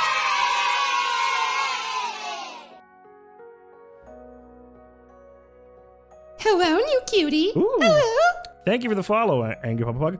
Also, for any of the new people here, we have a Discord. I would love to have you over there. We hang out there and chat on the daily. It's really nice. It's really nice. And one of the most important things that we can do to make the world a better place is labor organizing. So unionizing and coming together as workers and saying we demand better conditions for ourselves. We demand more pay. We demand better sick leave coverage, more vacations, etc., etc. Because in the past, the labor movements are the reason why we have, for example, weekends, or we have, in the Nordics, 5 weeks paid vacation, or the children don't have to work anymore. These are all because of labor movements that have fought for these, bloodily in some cases, for these changes in our society. So labor organizing is a huge thing, and that's currently what's going on. Subscriber. Hello. Woo! Mira, thank you so much for gifting Clem a sub. Thank you so much. But that's like one of the biggest ways that we can make change, and India is having a huge moment right now. So I'm going to bring it back to this thing. Sorry, let me see what you were saying, Angry Papa Pug. Need to take the dog out, go to the bathroom, and make sure Coyote doesn't eat him. Yes, do that, Angry Papa Pug. Thank you so much for hanging out with us. It's been awesome having you here. My little pug has taken to chasing bears from the trash lately, and I'm waiting for the day when the bears realize he's only 20 pounds. Oh no, yeah. Keep your little pug safe. Yeah, Clem, enjoy the emotes. You have access to them now. Alright, let's get back to this. Rations for up to 4 months. Until the time the government reverses these new agricultural laws, none of... Okay, so just to recap. So, in India, there is a big protest going on now. Why is it showing that? We're not playing the music. There's a big Big protests going on right now in India because the government wants to change the pricing system of how the farmers can sell their goods in a way that basically makes it so that the farmers don't get paid anything anymore and they lose a lot of money, etc., etc. So the farmers have said, you know what? No, we're not accepting this. We're going to strike. And now they have like 4 to 6 months worth of food, and they're like, we are going to keep this going. We are going to block the highways unless you do what we want you to unless you do what we tell you to do. None of us will go back. The farmers feel their livelihoods are under threat. New laws mean the government will soon stop buying grain at guaranteed prices. The farmers claim that could leave them at the mercy of corporations who won't pay enough for their crops. India's Prime Minister is trying to placate the groups because their protests are causing disruption and threaten to cost him politically. I want to tell the citizens and farmers. Oh, fuck Modi. From the banks of the river. So this is the Prime Minister of India. He's very right-wing, even fascist to some degree. So River Ganges and the holy city of Varanasi, that we are working with intentions which are as pure as the water of the river Ganges, and without any intention of betrayal. He lying. Modi's government says the laws give farmers the freedom to sell their crops to private buyers, rather than through the state. They insist the laws governments entail in recent days. They want to turn us into the government's. We have always suspected the government's intentions because they have become a slave of the corporations. They want to turn us into their slaves as well. The farmers' protests have been going on for months, since Parliament passed the new laws in September.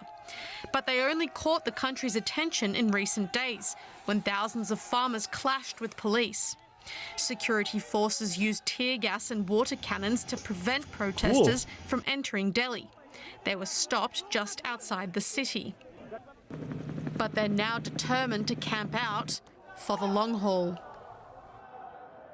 Well, for more on this story, let's bring in DW's correspondent Nimisha Jaswal in Delhi. Nimisha, what can you tell us about the situation right now?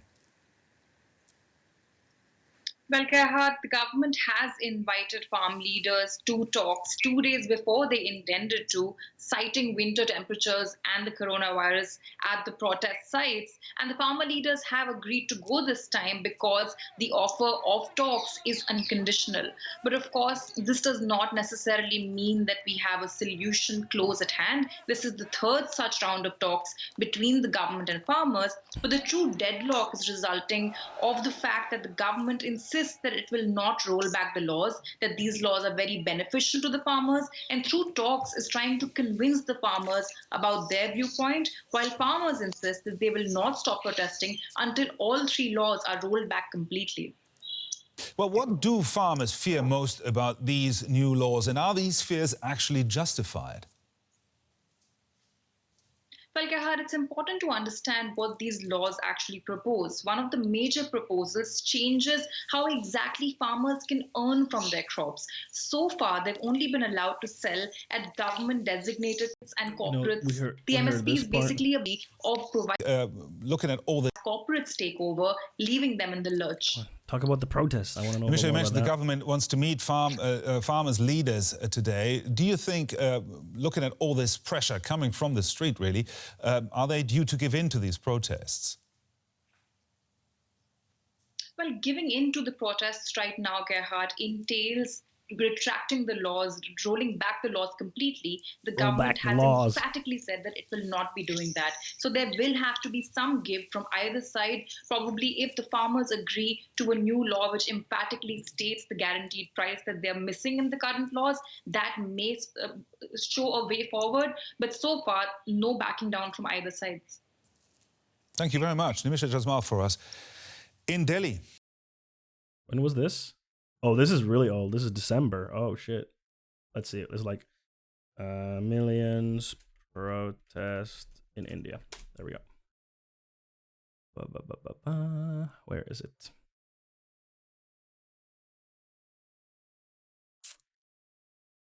Here. This is a newer 250 million Indian farmers protest agricultural reform. Like, this is huge. 250. Are their fears justified? Yeah. There were states where similar laws were already in place, which impoverished farmers completely. Yeah, exactly. India is currently witnessing one of the world's largest plant strikes in human history. Protests are agitating against new farming laws that would deregulate crop prices and leave farmers vulnerable to large corporations. The proposed protests involve around 250 million people, with many more standing in solidarity with Indian farmers globally. Is the protest still going on? From my understanding, yes, it's still going on. I don't think it's ended. My understanding is that it's still going on.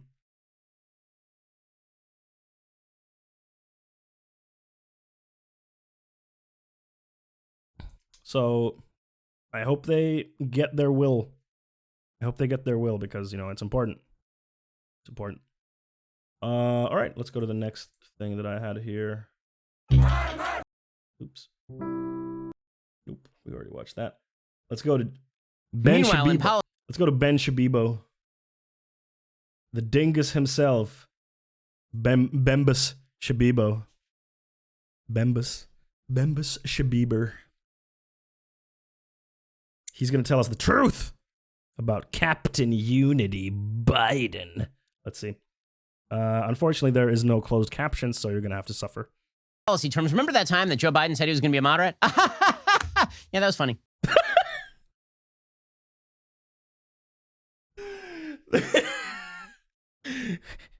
Hypothetically speaking, if Joe Biden said he would be a moderate, wasn't that funny? Ha ha. Isn't this funny? Hypothetically speaking, if you were laughing, then I would be funny. Would I not?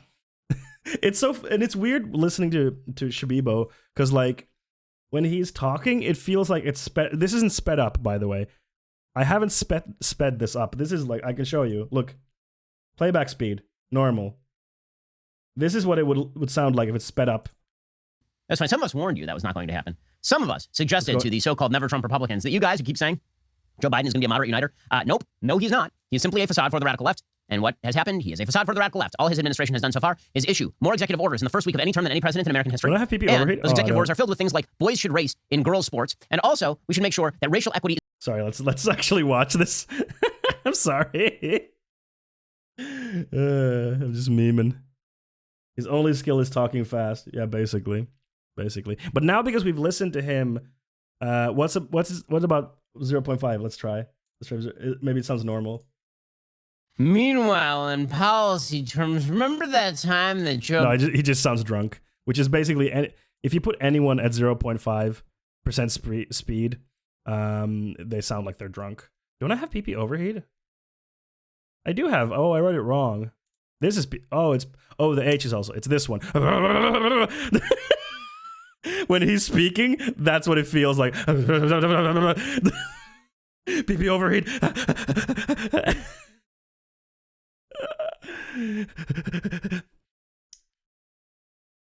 He legit can't understand him. Yeah. Let's go back to normal. Meanwhile, in policy terms, remember that time that Joe Biden said he was going to be a moderate? Yeah, that was funny. That's fine. Some of us warned you that was not going to happen. Some of us suggested to the so-called never Trump Republicans that you guys who keep saying Joe Biden is going to be a moderate uniter. Nope. Welcome back. He's not. He is simply a facade for the radical left. A facade for the radical left? Hypothetically speaking, so Joseph Robinette Biden is probably the most Republican Democrat that you could find. Like, his history is marred with, like, bipartisanship. Does Shabibo upload at 1.25 speed? No, he just talks like that. That's just how he talks, Zeno Green. Welcome to stream, Zeno Green. How you doing? Yeah, like Joe Biden is specifically known for being like extremely bipartisan and trying to always reach across the aisle.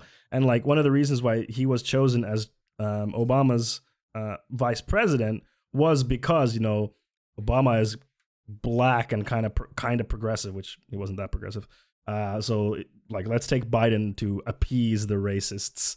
So like this idea that Biden is some crazy leftist communist is laughable. If you actually saw a leftist politician, not to mention radical leftist, he would get a heart attack. Yep, exactly. I really need to make korvapuusta and some mustikkapiirakka for the wife again. So, they're so good. They're so good. You do that. And what has happened? He is a facade for the radical left. All his administration has done so far is issue more executive orders in the first week of any term than any president in American history. And that's bad. Because issuing executive order, bad. And you do know that not all executive orders are something that like can be acted on. Like the minimum wage thing, for example. So Joe Biden can't, with an executive order, say, you know, for the entire country, this is the minimum wage. He can make an executive order and then push the Congress, the House and the Senate to vote on it. But that's it. I think for like what is it? My words are really failing me today. But if you work for the government, he can say like, okay, this is the minimum wage for government jobs, but he can't say for the private sector. So like not every single executive order is like orders from a king, right? That's not how it works. And those executive orders are filled with things like boys should race in girls' sports. And also, we should make sure that racial equity is the basis of all of our... What? I'm sorry. Can you find me the executive order where Joe Biden's like, boys should race in girls' sports, Jack? Like, what is he talking about? Like, you mean when Joe Biden repealed Trump's exclusion of trans people from the army?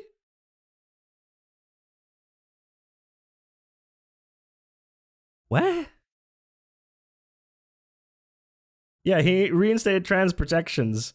How is that like? Of our policies, meaning racial favoritism based on supposed victimized status by group. So yeah, things are going... Hypothetically speaking, if there was no systemic racism, then I would be right, correct? Correct. I won.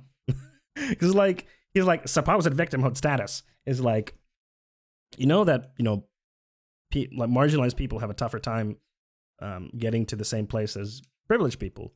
Like black people, for example, have historically not been able to accrue wealth in the same way that white people have, and which is why it's very hard for them to get into positions of power. Also, other facts like, you know, systemic racism in our institutions, or in the U.S. institution, as I should say, make it harder for black people than white people. So, like, having those types of things where, like, okay, we're going to make an effort to make sure that we take marginalized people in is a way to give them a chance to work within that bad system.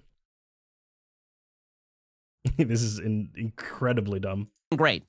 Also, they're going to ram through a $1.9 trillion COVID package that is unnecessary. It is not necessary. What we need right now... Yeah, people don't need help. Nope.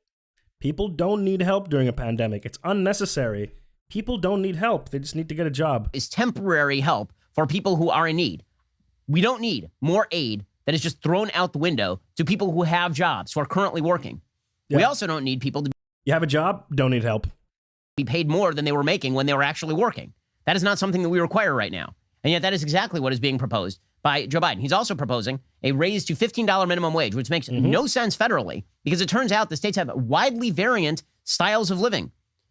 Yes, but also the minimum wage has not raised in 15 years, Ben. Like, it hasn't raised. Like, it's just remained stagnant for 15 years, Ben. Benjamin.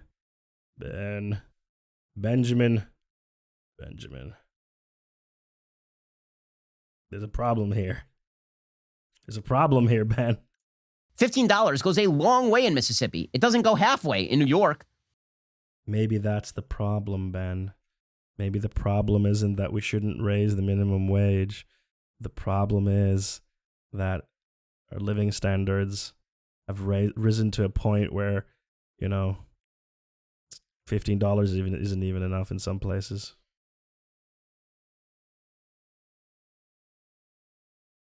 Well, I'm understanding he might as well be making mouth fart noises. I mean, he basically is. Hey, Technolin, welcome to the stream. Yeah, Ben Shabibo time, baby.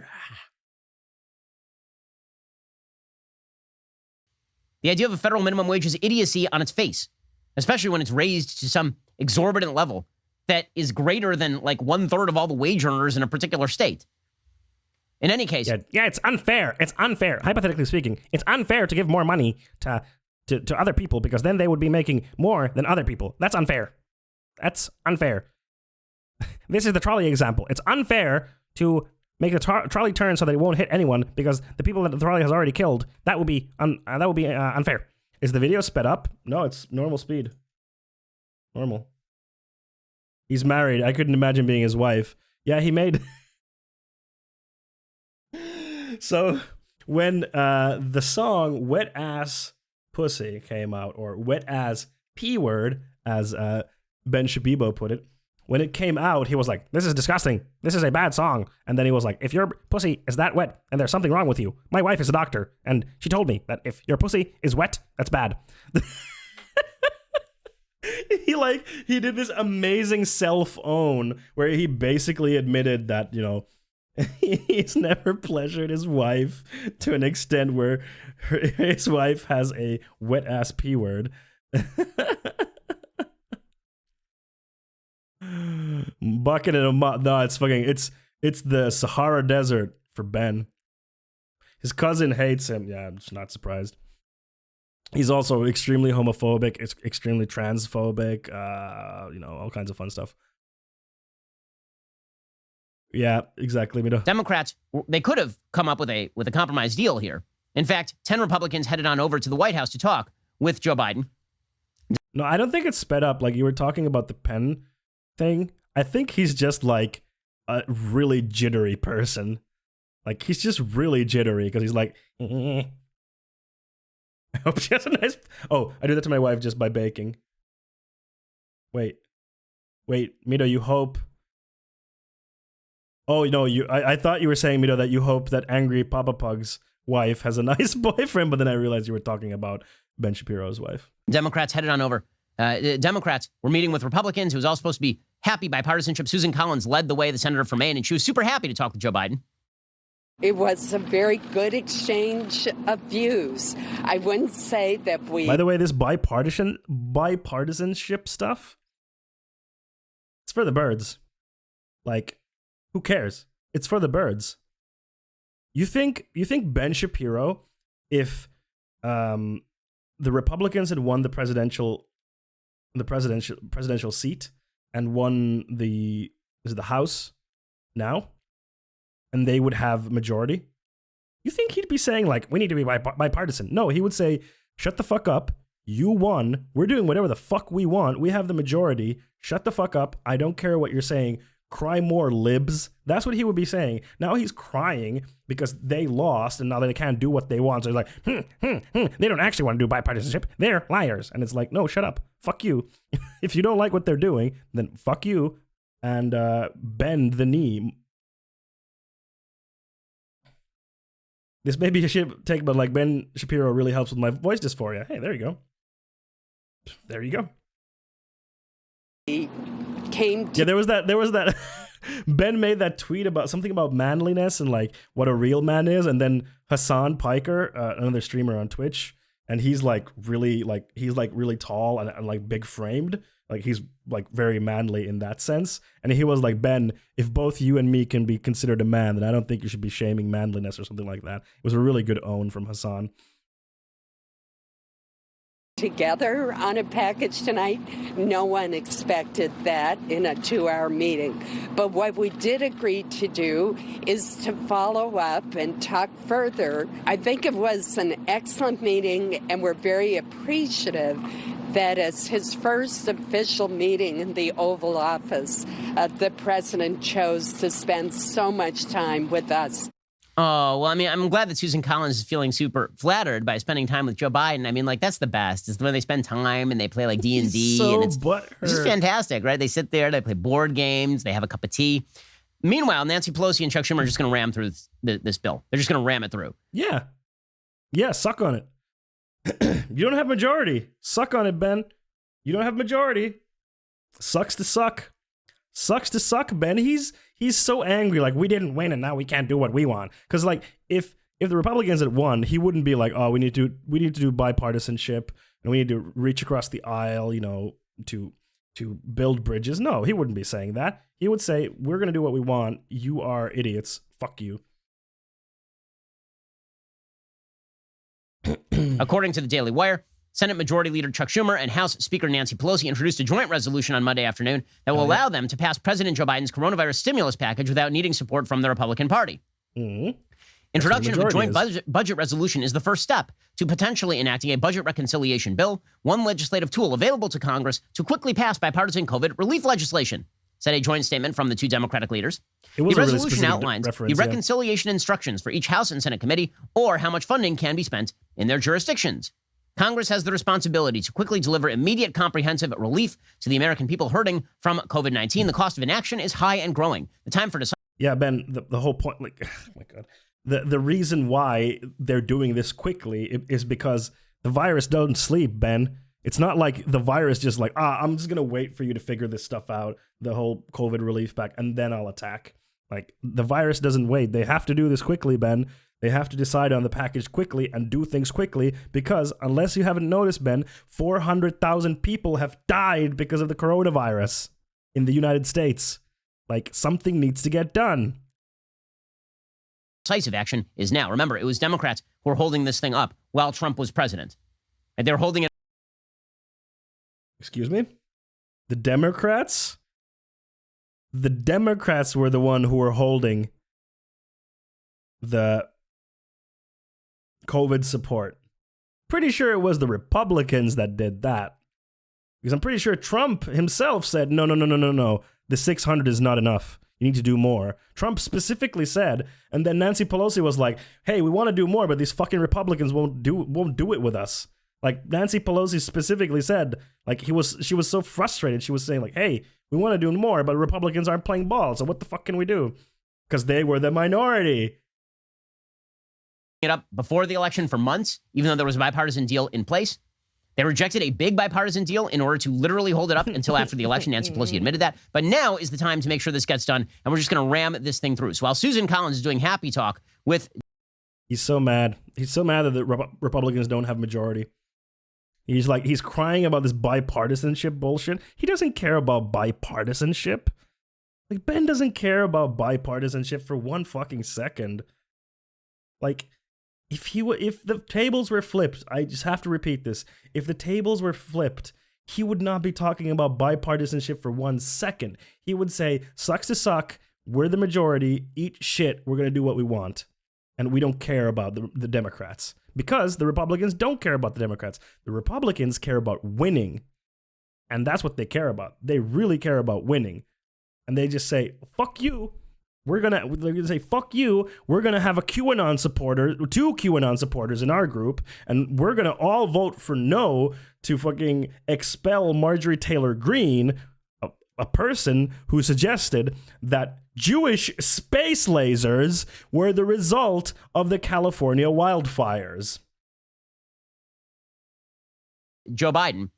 Jen Psaki, the White House press secretary, is like, yeah, I'm glad they came over, and yeah, we had some fun, and it was pretty great. We played Rummy Cube, but also we're not going to do anything they want. We're just going to do exactly what we want to do. This is an opportunity to exchange ideas, to have a conversation. That's why he invited them over here to the White House. There are some real impacts, which he will certainly reiterate, as he has publicly and privately in many conversations. But they've put forward some ideas. He's happy to hear from them. But he's also feels strongly about the need to make sure the size of the package meets this moment and feels the American people expect that of their elected officials as So well. in other words, I'm glad they showed up. Good to see them. Also, we're just going to completely ignore everything that they just had to say. Super bipartisanship happening right there. He doesn't care about this stuff. This is a super not like, he does not care about bipartisanship. He's just using it as like, look how bad they are. And it's like The Simpsons. Set that clock back to 0. Days since we broke bipartisanship. Right? Set that clock back to 0. It was at like not even a day, and setting it back to 0 right now. The White House put a statement also. They said that the president and vice president had a substantive and productive discussion with Republican senators this evening at the White House. The group shared a desire to get help to the American people who are suffering through the worst health and economic crisis in a generation. While there were areas of agreement, the president also reiterated his view that Congress must respond boldly and urgently. Whenever Congress says bold and urgent, hold on to your wallet, man. Whenever a politician says bold and urgent, what they mean is we are going to spend more money than has ever been created by God or man. The deficit. And then when Republicans are in power, they're like, all the money into the army, we don't give a fuck about the deficit. And then when they're in the minority, they're like, the deficit. Won't someone think about the deficit? They noted many areas in which the Yeah, he's Republican doing major senator's whataboutism. proposal does not address the problems. Biden reiterated, while he is hopeful that the rescue plan can pass with bipartisan support, a reconciliation package is a path to achieve that end.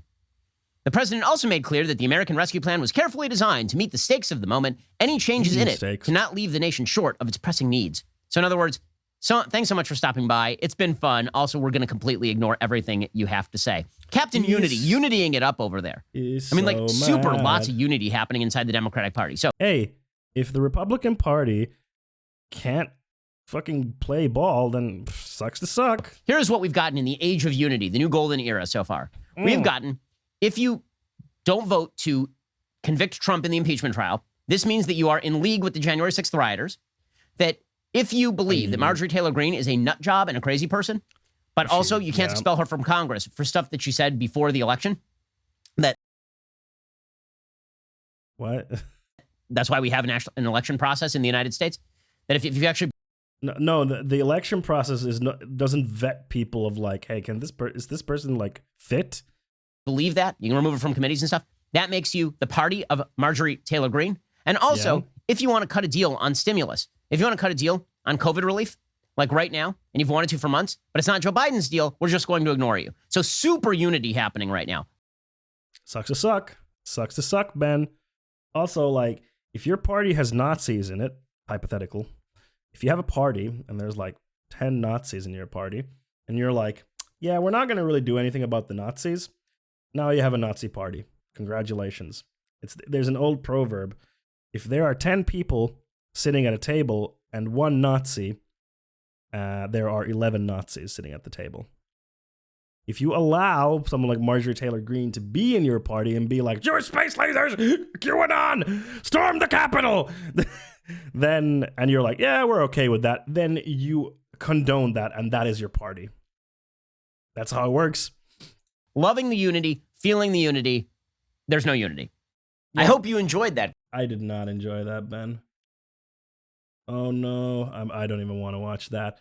So now the new right-winger thing about AOC is, well, actually, AOC was lying about the riot. She didn't actually feel threatened. She wasn't. The latest conspiracy is that AOC wasn't even actually at the Capitol Hill when the riot happened, so she's lying because she's lying. I'm Benjamin Shabibo. Speaking of Marjorie Taylor Greene, let's fucking go. Thank you. Madam Speaker, my Democrat colleague. I love this. I love this. She is one of the most powerful people in the United States. She is like a representative. And she has a mask on her that's a free speech. I'm being silenced while literally speaking in Congress. Literally. One of the most powerful and biggest platforms. And she's like, I'm being silenced. Colleagues, Republican colleagues, my district back home in Georgia 14, to the American people, to my mom and dad, and my husband and my children. I've been here for 1 month and a day, and 1 month and a day, and they're like, I gotta get rid of her. Like, how now? Wow. I've gotten to know part of my conference, my Republican colleagues, but not even all of them yet. I haven't gotten to know any of my Democrat colleagues, and I haven't had to have any conversations with any of you. So this was the hearing yesterday where they were they voted whether they should expulge her because she's been saying batshit crazy stuff like the Jewish space laser thing, which was before she stepped into office. But considering what happened on the Capitol Hill, things are a bit different. To tell you who I am and what I'm about, you only know me by how Media Matters, CNN, MSNBC, and the rest of the mainstream media is portraying me. What you don't know about me is that I'm a very proud wife of almost 25 years. Conservatives love to cry about the left using identity politics or idpol. So like, why do you bring the race into this? Why do you bring sex into this? But Republicans will be the first to be like, I am a proud wife of 25 years. I have 10 children and I am a loving mother and I could never be anti-Semitic. I would never say that Jewish space lasers were destroying the California forest fires. I do declare that I could never say that. Like, they will go to it like this to try to appeal to regular people who are like, but I'm a wife too. But I'm a mother too. I wouldn't do that, so she wouldn't do that, which is like, no, that's not how this works. That I'm a mother of 3 children, and I consider being a mother the greatest blessing of my life and the greatest thing that I'll ever achieve. I'm proudly the first person to graduate college in my family. Hey, here's a question. Magic the Gathering, because her initials are MTG. Magic the Gathering. Who the fuck cares? I don't care that she's a mother or that she has a husband or that she went to college. I don't care. I care about the fact that she agitated, attacking fucking, let's see. Oh God, I need to pull this up. Marjorie Taylor Greene. Capital Insight. Let's see what we've got here.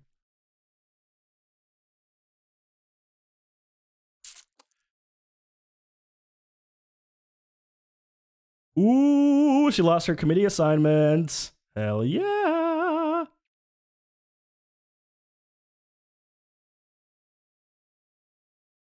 Here we go. Oh.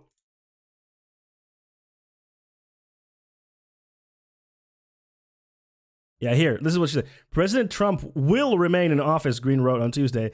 This Hail Mary attempt to remove him from the White House is an attack on every American who voted for him. Democrats must be held accountable for their political violence inspired by their rhetoric, said Green.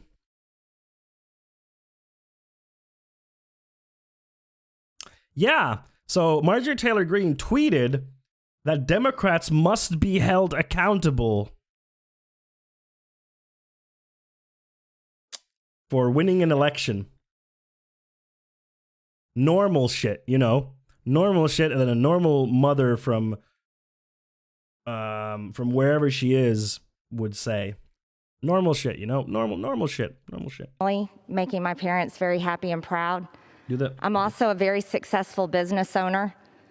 Oh, that's a good one also. They love pulling the small business or business owner stuff. Like, oh, but what about all the small businesses and the business owners? Oh, the business owners. Electing someone else is an attack against those who voted for the other candidate, and they should be punished. Our company from 1 state to 11 states. I'm a very hard worker. I've always paid my taxes. I've never been cool. Like saying I've always paid my taxes as like, look how good I am is like, no, that is the norm. It's like me being, I have never punched someone. It's like, that's not a commendable thing. Not punching people is the norm. I have never raped anyone. It's like, yeah, cool, brother. That's the norm. You don't get a cookie for that. Why is it that I always pay my taxes? I just, like, wow, look how cool she is because she pays taxes. That means she's a good person. It's like, no, that's the norm. Paying taxes is the normal thing to do. Yeah, I've never once eaten a baby. I'm a saint. Mm-hmm. Like, if you have multiple candidates, there's going to be votes for the ones who don't get elected. That's just democracy. No. You don't understand. They stole the election. Don't you remember My Pillow dude who was like, I have proof that Dominion, and then the guy was like, all right, I'm out. Remember that from the last stream? He was like, all right, I'm gonna head out. It was like, nope, I'm not having this. Nope, I'm not gonna get sued. arrested. I've never done drugs, but I've gotten a few speeding tickets in my day. What you need to know about me is I'm a very regular American. Yes, a regular American would run for office and then say, the Democrats must be punished, they must be brought to heel, and their blood will run on the streets. Of course, I'm embellishing a little bit here. She didn't say the last parts. But yeah, and a normal American person would say QAnon is PogChamp. And, you know, QAnon is really cool because that's like, she's a QAnoner. And a normal human being would say that the California forest fires were actually done by the Rothschild family by using space lasers so that they could build high-speed rail networks. I'm just going to let that sink in, that is what she said. That's a normal thing. That's a regular person. Because, of course, a company wouldn't just, you know, get the permits and build the fucking rail network. Yeah, oh my God. Yeah, and she's a regular, normal person. Just like the people I represent in my district and most people across the country. I never, ever considered to run for Congress or even get involved in politics. As a matter of fact, I wasn't a political person until I found a candidate that I really liked, and his name is Donald J. Trump. Let's see how much she likes Donald J. Trump. I've got a clip for you.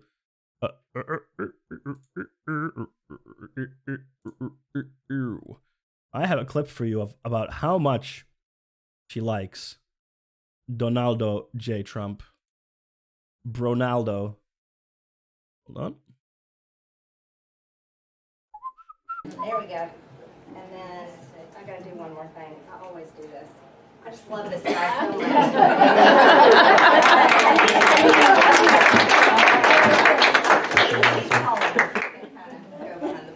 Yeah, he's fantastic. This guy right here is great. Standing up in there in the mucky swamp. Diane always has him in the mucky swamp. Yeah. But it's amazing. There we go.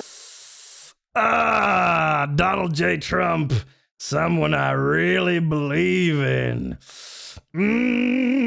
Baby. Thirsty on Maine for the Donald. So that's how much she likes Donald J. Trump. She wasn't like grabbing. It was like, Did she just feel up the crotch? Oh yeah. Oh yeah. Not like a little touch, but like she went to town. We're gonna have to play that on repeat. Yeah, he's fantastic. He's so nice. This guy right here is great. Standing up in there in the mucky swamp. Diane always has him in the mucky swamp. Yeah. Oh, take me to the swamp, Daddy. Oh, Daddy, please take me to the swamp. And that's why I decided to run for Congress. When he ran for president, to me, he was someone I could relate to, someone that I enjoyed his plain talk, not the offensive things. I enjoyed his racism because I too am racist. But just the way he talked normally. And I thought, finally, maybe this is someone that will do something about the things that deeply. Finally, a millionaire capitalist running the country. It's nothing like we've had before. Bother me. Like the fact that we're so deeply in debt that our country has murdered over 62 million people in the womb.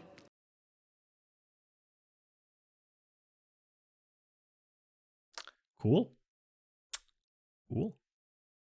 one. It's funny how she's super concerned about the 62 million babies that have been murdered in the womb, according to her words. But she's not really concerned about the millions of people that the U.S. have killed in the Middle East, for example. That's all right. Usually, like, people like her who are like abortion bad girl, they care about the baby up until the point that the baby comes out of the mother. After that, they're like, who the fuck cares about this baby and that mother? They can fucking starve. Fuck them. We couldn't give two shits. After that, no, who cares? Yeah, or the babies and children abused in cages, or, the people that the police kill, they don't really care about those things. They don't really care about this thing either. They just want to, Hello, new cutie. Hello. Hey, Barnesema, thank you for the follow, and welcome to the Cuties. Yeah, she doesn't care about that. She just wants to limit women's autonomy. Because that's what it is. It's limiting women's autonomy. The fact that our borders are open and some of my friends have had their children murdered by illegal aliens. All right, anecdote Andy. Some of my friends. Hey, wow, Trump, he isn't nice. Nope. No, he isn't. Some of my friends have been murdered by illegal aliens. Well, if we look at the, just raw numbers wise, who does the most murders in the US? It's not illegal immigrants, it's white people. I mean, thank God for Biden, not that much. I mean, it's more thank God that Trump didn't win, because Biden's not great. I mean, he's done some good stuff now, granted, but Biden's not really great either. But he's not Trump, which is, relatively speaking, better, but not great. Or perhaps that maybe we can stop sending our sons and daughters to fight in foreign wars and be used as the world's police, basically. My cousin Matthew likes Biden. Not a huge fan. I'm not going to get into that right now, but I mean, this one's great because it's like, yeah, Trump didn't start any new wars. He didn't really retreat from any wars now, did he? He didn't. Also, Trump, #1 drone striker, baby. Trump did more drone strikes during his 4-year presidency than Obama did in 8 years. So, really, no war on that, on that Trump. Trump also didn't do anything about the fact that Saudi Arabia assassinated a U.S. journalist, and he was like, "What journalist? Who knows? Who knows, man? Who knows?" He almost started major war twice. Yes, it was very close to starting major wars. Yes, well, luckily that didn't happen, but he certainly didn't try to stop wars. Let's put it this way. Or maybe that our government would stand up for our American businesses and our American jobs and make the American people and the American taxpayers their focus. These are the things that I care about deeply. I am actually the So victim when we here. elected President Trump, and then I started seeing things in the news that didn't make sense to me, like Russian collusion. I did my own research. Which are conspiracy theories also. I mean, it wasn't a conspiracy theory. It just got a little blown out of proportion, the whole Russia thing. Did Russia have some, try to influence the election in 2016? Yeah, for certain. But then it got kind of blown out of proportion, American business, American jobs, America. Why can't why the jobs are leaving America? Because Trump made it so that it is beneficial for companies to leave America and take jobs elsewhere. Trump was helping in that, And have been proven so. These things bothered me deeply, and I realized just watching CNN or Fox News, I may not find the truth. And so what I did is not even Fox News? I started looking up things on the internet. She did her own research, baby. Asking questions like most people do I'm every just day. asking questions. Use Google. And I stumbled across something, and this was at the end of 2017, called QAnon. Let's go! Well, these posts were mainly about this Russian collusion information. Let's a lot of it was fucking some go. of what I would see on the news at night, and I got very interested in it. So I posted about it on Facebook. I read about it. I talked about it. I asked questions about it. I'm just asking questions. What if there is a satanic cabal of Jews who are sucking up the blood of children to stay alive? I'm not saying I believe it. I'm just asking questions. And then more information came from it. But you see, here's the problem. Throughout 2018, because I was upset about things and didn't trust the government, really, Hey, because so thank you for following. the Welcome to people Fuse. here weren't doing the thing. Throughout sorry, what was it? 2018, because I was upset about things She was and upsetty? didn't trust the government, really, because the people here weren't doing the things that I thought they should be doing for us. Okay. The things that I just told you I cared about. How does this tie to QAnon? And I want you to know, a lot of Americans don't trust our government, and that's sad. The problem with that is, though, is I was allowed to believe things that weren't true, and I was allowed to believe things? No, You chose to believe things. She's saying, I was allowed to believe is a very cool way of deflecting, like, I fucked up. Yeah, she didn't trust the government when dear Trump. No. You're misunderstanding. No. She would never besmirch Daddy Trump. So I was allowed to believe. So wait, are you saying that the government should dictate what you believe? I would ask questions about them and talk about them. And that is absolutely what I regret. Because if it weren't for the Facebook post and comments that I liked in 2018, I wouldn't be standing here today, and you couldn't point a finger and accuse me of anything. Yeah, we could still say that the Jewish space laser stuff and the inciting violence and, you know, there's still some stuff there. It's not just the QAnon stuff. Although the QAnon stuff is like, that me from 2 years ago, completely different person. New year, new me. Me half a year ago, new person. New person. I'm pretty sure she was still talking about QAnon like last year, like literally months ago. She was still talking about QAnon. Like, it's not like a few posts that she liked in 2018. She was talking about this stuff last year, I'm pretty sure. Hold on, let's look it up. Marjorie Taylor Greene, QAnon.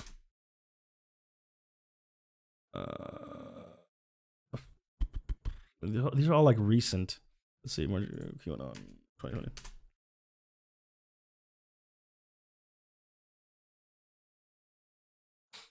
QAnon supporter. Get out of here.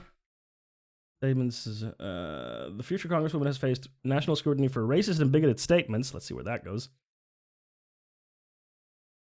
When was this? When is this? This article is more than 5 months old. How many months? Oh, it's August.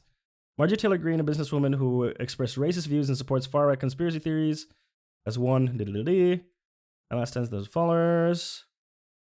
In a series of videos unearthed just after Greene placed first in the initial 9th of June Republican primary, she complains of an Islamic invasion into the government offices, claims black and Hispanic men are held back by gangs and dealing drugs, and pushes anti-Semitic conspiracy theory that the billionaire philanthropist George Soros, who's Jewish, collaborated with the Nazis. Nice. But when was this? When were those videos from? It's unclear. But this one. Oh, that's just explaining QAnon. Yeah, she's trying to make it seem like she's being victimized for actually asking questions. Yes, she's trying to spin this as she is actually the real victim here. She is just a regular old 40-year-old businesswoman who decided, you know, enough is enough and to do something about stuff. She's just like you. She's a mother, she pays her taxes, she has a business, she's a wife, just like you. Except she believed in all of this shit.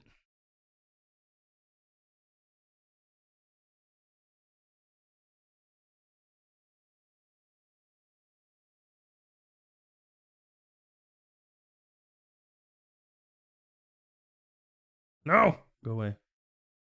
Let's see. Oops. No, go away. Late 2016. Q.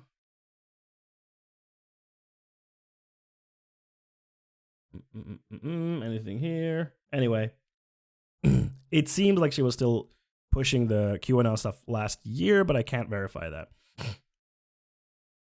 Anything wrong, because I've lived a very good life that I'm proud of, my family's proud of, my husband's proud of, my children are proud of, and that's what my district elected me for.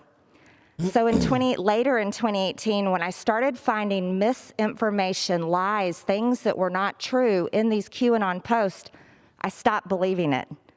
And I want to tell you, any source, and I say this to everyone, any source of information that is a mix of truth and a mix of lies is dangerous, no matter what it is saying. Wait.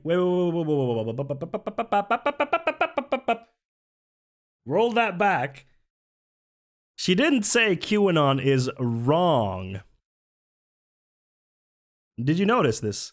She didn't say QAnon is wrong. She said QAnon had some misinformation, which means like wrong information spread without a malicious intent, but that it had some truth to it. Did you notice that? She's saying that QAnon has some truth to it, but there's some lies in there, which makes it bad. Not that QAnon is like a fucking absolute balls to the walls conspiracy theory. Hey, Villa, has she said anything about unity yet? Not yet. Been loving all the Capitol Hill attack supporters calling for unity. Oh yeah, that's been really rich. Like, hey, we know we tried to murder some politicians, but we should really unify right now. Oh, based. Mido, thank you. Marjorie Taylor Greene posts image of herself with gun alongside squad congresswoman, encourages going on the offense against these socialists. This is from September 2020. Let's see the image. Is it down here? No. Give me the image. Hello? Oh. This week, a bigot and full-blown conspiracy theorist named Marjorie Taylor Greene she has in a Muslim and mass shooting in the example. Flight 77. Plane that crashed into the Pentagon. It's odd. There's never any evidence shown for a plane in the Pentagon. There is, of course, plenty of evidence. It's weird how there's not evidence when I Googled once and I couldn't find anything. It's really weird. Oh my God, it's so hard to use this. Where's the picture of her? Show me the picture. Show me the money. Where's the picture? Where's the picture? Okay. Well, anyway, the point is, she didn't just ask some questions and then immediately was like, oh, this is actually not good, I'm leaving. No. She kept agitating, and she was with a gun like, we should do something about these socialists. And it's like, you're not, like, you fucked up. What party it is helping, anything or any... What's your favorite spoon? What's spoon in your language? Lusikka. Hell yeah. Thank you, Mita. I'm being attacked for my opposition to open borders and globalist neocon nation-building wars. I strongly disagree and regret for our country the trillions of dollars our country has spent in never-ending wars in the Middle East that still continue to this day. And I'm wait, what? What two? Oh, it's just like the second tweet. Okay, got it. And I'm saddened by the thousands of American lives we've lost in these wars. I've seen plenty of evidence that Islamic radicals hijacked 4 planes, attacked our country, and killed thousands of Americans on 9/11. What? I mean, wait, that's what happened. Some people claimed a missile hit the Pentagon. I know that is not what? The problem is our government what the deep state? Yeah, this is bullshit. This deep state is like 100% QAnon shit. She absolutely believed in QAnon up until like this, like last year. And this like, but I stopped believing in it like immediately. Fucking lies. Wait, what? What the fuck is this people? I love it how she's like, I just made a couple of dumb posts and that's country it. It's about. It's dangerous. And these are the things that happen on the left and the right. Wait, what is happening? Source, and I say this to everyone, any source of information that is a mix of truth and a mix of lies is... Yeah, okay, so now she's trying to say, because she said this is both left and the right, she's trying to say that, any news source that you find is a mix of truth and lies. And, this QAnon stuff, it just happens everywhere. Anyone, anywhere could start believing in... on any side, their own QAnon. This QAnon stuff, it's everywhere. And, it just happened to me because it's everywhere. I couldn't avoid it. It's everywhere. How could I avoid it? Is dangerous no matter what it is saying, what party it is helping, anything or any country it's about. It's dangerous. And these are the things that happen on the left and the right. And it is a true problem in our country. So I walked away from those things. Clearly. And I decided I'm going to do what I've done all my life. I'm going to work hard and try to solve the problems that I'm upset about. So I started getting involved in politics. You see, school shootings are absolutely real. What? Wait, what? Who talked about school shooting? That was a turn. And every child that is lost, those families mourn it. I understand how terrible it is because when I was 16 years old in 11th grade, my school was a gun-free school zone, and one of my schoolmates brought guns to school and took our entire school hostage. And that happened right down the hall from my classroom. I know the fear that David Hogg had that day. I know the fear that these kids have. And this is— Oh yeah, because she fanned the flames of the Sandy Hook conspiracy. That's wild. Like, she was agitating, or she was like pushing the Sandy Hook conspiracy while being a school shooting survivor herself. Like, that me from two months ago, totally different person. I used to be a school shooter survivor. Now I'm a school shooter denier. I'm a completely different person. This is why, and I say this sincerely with all my heart, because I love our kids, every single one of your children, all of our children. Except the black ones. I truly believe that And the children at Muslims. school should never be left unprotected. I believe they should be just as protected as we were. That's why every child should carry a gun in school. With 30.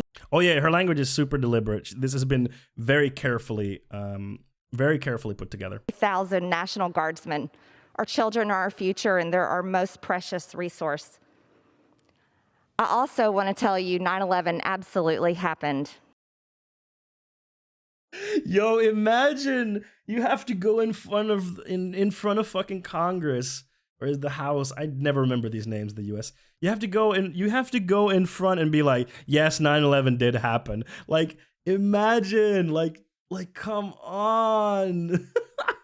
You have to go in front and be like, 9/11 happened. And you know what? The Hogs are gonna be like, that's right. That's right. We gotta remember, brother. We gotta remember. They're gonna go like, yes, it happened. I remember that day crying all day long watching it on the news. And it's a tragedy for anyone to say it didn't happen. And so that I definitely want to tell you, I do not believe that it's fake. I also want to tell you that we've got to do better. You see, I'll get to your comment segment in big just a sec. media companies can not believe that it's fake. Sorry, Because wrong of button. words that I've said. Big tech. While she was Congresswoman-elect and a sitting Congresswoman this January, Green fanned the flames of the Capitol insurrection by encouraging the big lie that Trump, and not Joe Biden, won the election and objected to the election certification process. Green later denounced the violence at the Capitol, but falsely blamed it on BLM Antifa violence in a statement. Yeah, so there's fucking receipts of dozens of things that she has done wrong, and like so much that she has done wrong, and it's not just like, oops, I said a couple of silly things back in 2018. Like, that me from 2 months ago, totally different person now. In regards to stream title, I'm interested in democracy-driven workplaces, me too, and common ownership, as well as restricting the possibility of monopolies as much as possible, but I wonder if the decommodification on a large scale is ever possible. I wonder how we achieve personal property to be sort of private property. Yeah, I think that's an important thing. Like, it's not that there should be no personal property ever. It's specifically, yeah, like the difference between personal private property and finding that balance. And then, you know, we should start Hello, decommodifying. new cutie. Hello. Hey, RK Mara. I'm not sure how to pronounce that. Tell me if I'm getting it wrong. But thank you for the follow and welcome to the cuties. Yeah, so that like decommodifying, we should first start from like the absolutely like necessary things like housing, you know, that kind of stuff. And then we should see how it works with other stuff. And like there will be markets anyway. People will still want to trade for stuff. Like that has always existed, and it will exist even in a socialist organization of the economy. Like there will still be trading for sure, and there will still be markets. No right way to pronounce it. You did well. Thank you, Mara. Thank you. That you have said, any of us, and can portray us into someone that we're not. Yeah, it was just the big media companies just made me into a devil. And that is wrong. Cancel culture is a real thing. It is very real. And when big tech companies like Twitter, you can scroll through. I got canceled for peddling conspiracy theories and denying 9/11 and for inciting violence against other Politicians, like, you can't say anything these days. And see where someone may have retweeted porn. What? This is a problem. And when big tech companies like Twitter, you can scroll through and see where someone may have retweeted porn. This is. I saw a pair of booba on my Twitter feed, and I must say, I was shocked and appalled. Shocked and appalled, sir. I did not want to see the booba on my timeline, but there it was. Listen, Marjorie, it's okay to be horny on Maine on Twitter. It's totally fine. It's totally fine to be horny on Maine. It's totally fine.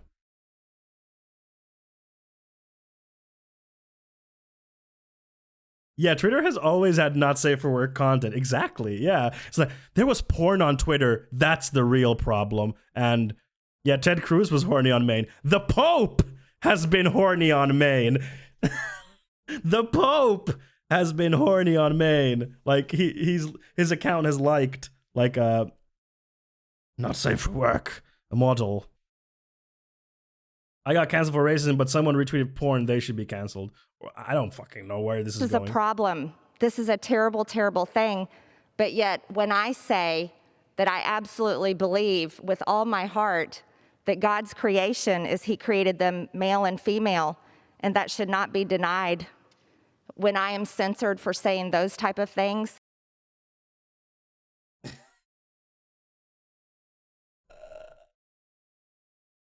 All right. That didn't go where I thought it would. Oh. What the fuck? Okay, so cancel culture is bad because people can tweet porn, but if I'm transphobic and stating things that are factually incorrect, that's censorship. Cool. Got it. That is wrong. You see, here's the real situation. I decided to run for Congress because I wanted to help our country. I want Americans to have our American dream. I want to protect our freedoms. This is what I ran for Congress on.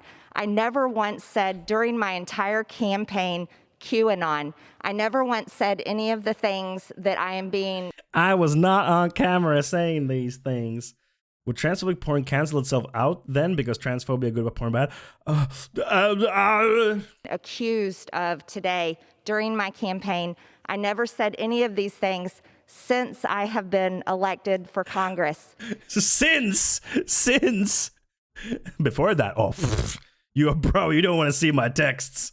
These were words of the past, and these things do not represent me from 6 months ago.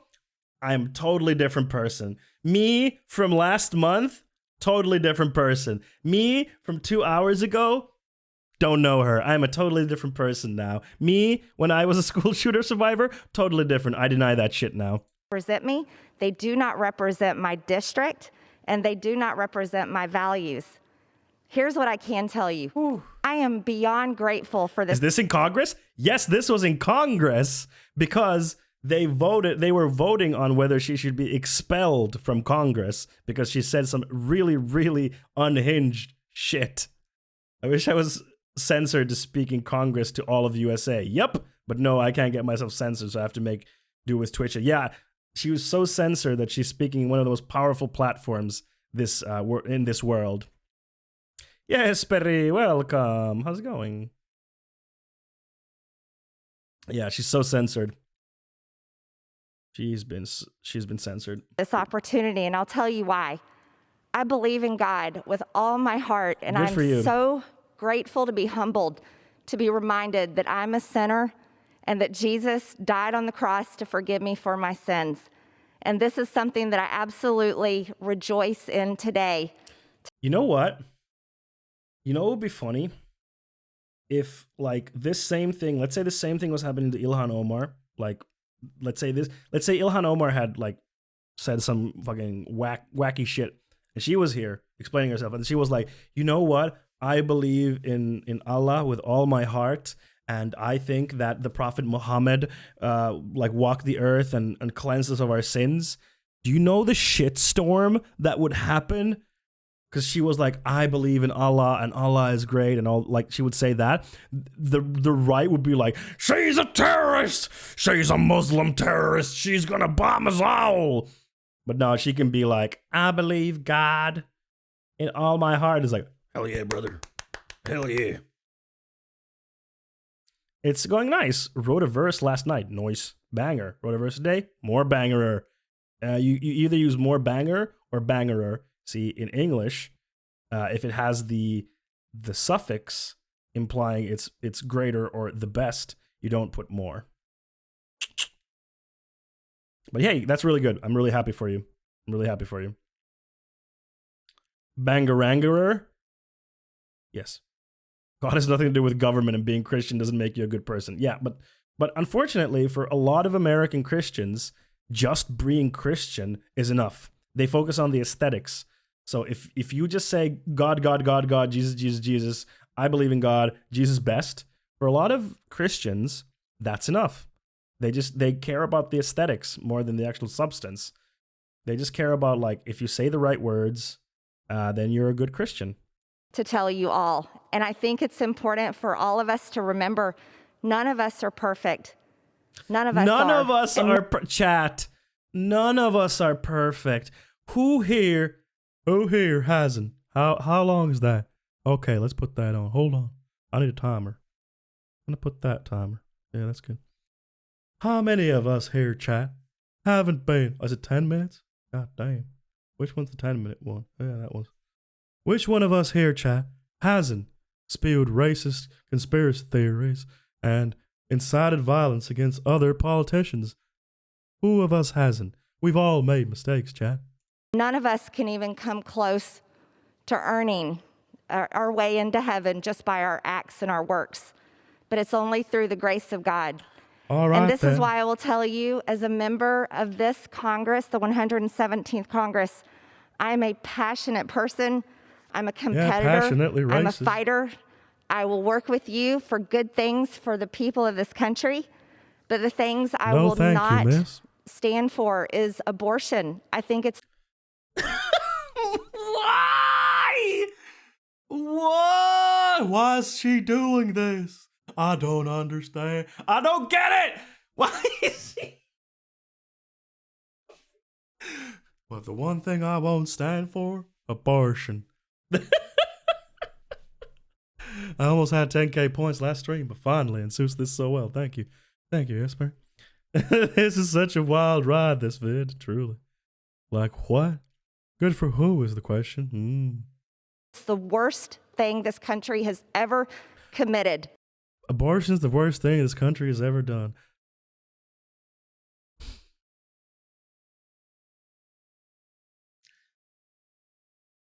Who's going to tell her? Who's going to tell her about the slavery? Who's going to tell her about the slavery?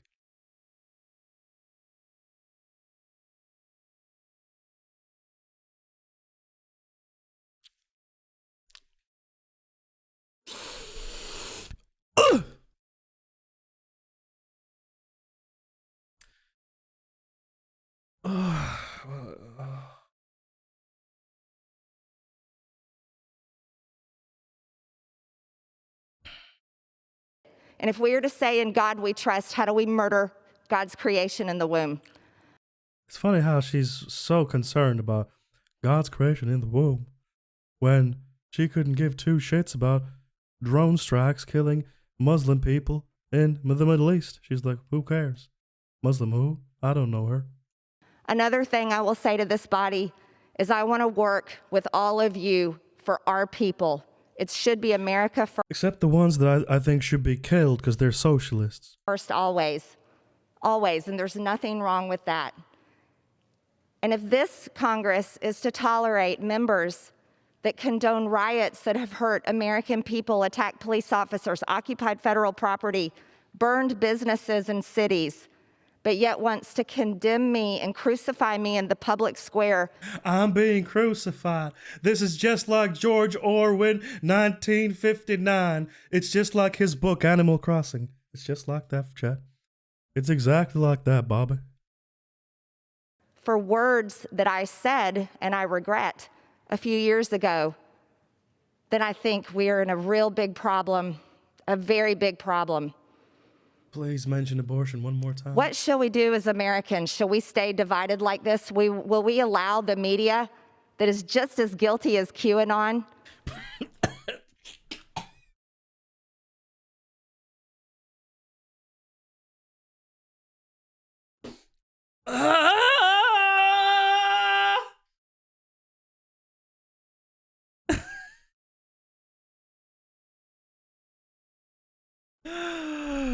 I'm losing it. I'm losing it. I'm losing my fucking mind. I'm losing my mind, chat. The media is just as guilty as QAnon. Why did my chat disconnect again? What the hell is going on? Reconnect, you dumb. There you go. Just as he said, what now? She went there, chat. He said, fuck it, I'm saying. What the hell? Bobby? Who is this woman you're watching? She's out of her goddamn mind, Bobby. of presenting truth and lies to divide us? Will we allow ourselves to be addicted to hate and hating one another? I hope not, because that's not the future I want for my children, and it's not the future I want for any of your children. I yield back my time. Thank you. How the hell did she get elected? How the hell did she get elected? Holy shit. Holy fucking shit, Chad. My brain is broken. I think I need to fix my brain.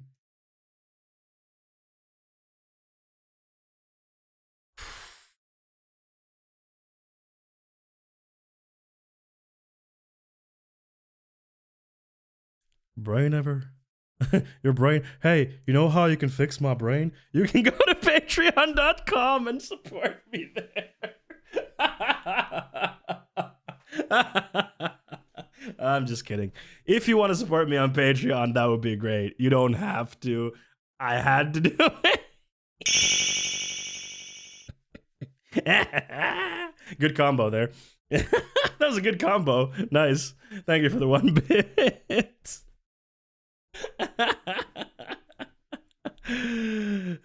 Clip that. Clip it, chat. You know what, chat? It's been fun. But now it's time for video games. I'm going to go to the bathroom. While I'm in the bathroom, I'm going to play you a 60-second ad break.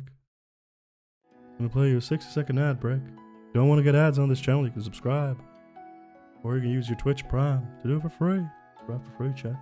I'm going to go pee-pee. And bathroom break. Is bathroom break out of Hank Hill time? Yes, it is. Sucks to suck. Bathroom time. And then we're going to play some Spider-Man. I'll be right back. Haha.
right, chat.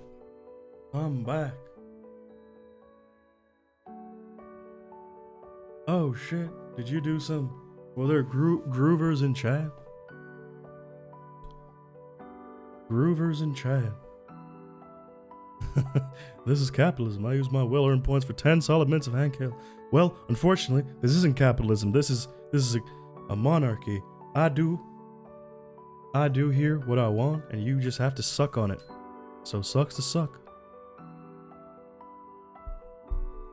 Also, thank you for the 100 biddies, Hizzo. I appreciate that. Oh yeah, I need to change my title. I mean, I'm not gonna change my title. I'm just gonna change the game I'm playing. Yes, Daddy. There you go. The proper respect that I deserve. Marvel Spider-Man Miles Morales. There we go. All right then. Can put that down. Oh, I can actually. Oh shit, that's pretty handy. Then we're just gonna go over yonder. Yonder in the ponder. Where's the thing I have to press? Right, it's here. Yes, Daddy. Propane and propane accessories, Daddy. Oh shit, I forgot the music. There we go. What in the hell is... Oh shit, I forgot the disc. Hold on.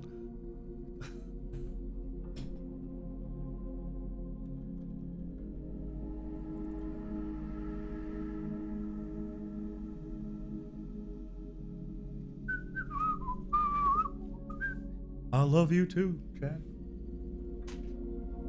But I love you, but in a way, in a parasocial way, except the people I actually know. Oh, right. That's weird.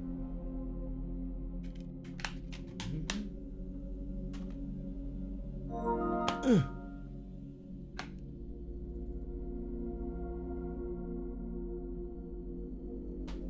right. There we go. Now we can play the right game, chat.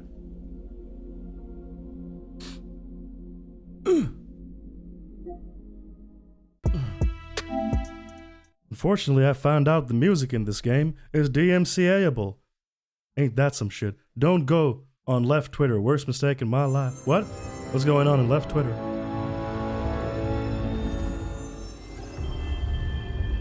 What's going on in leftist Twitter is shit going down? I mean, is shit going down?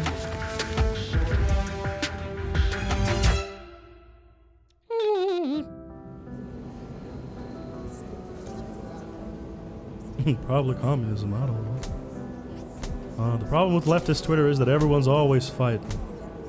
So much infighting.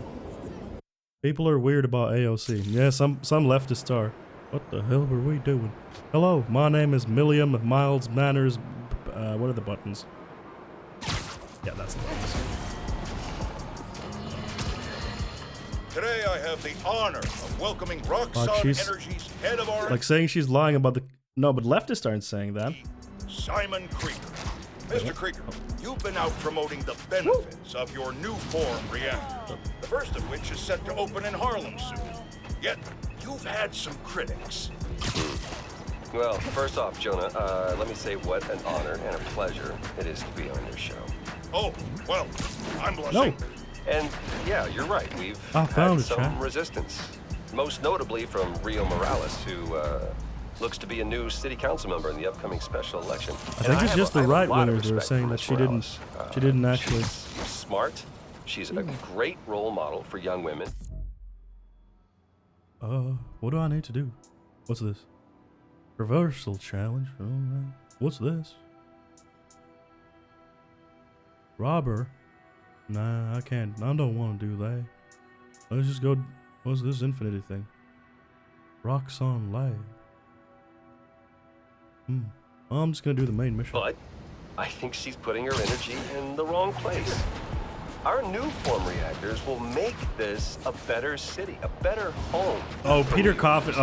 Not Peter Coffin. Okay. I need to use my normal voice for this. So Peter Coffin,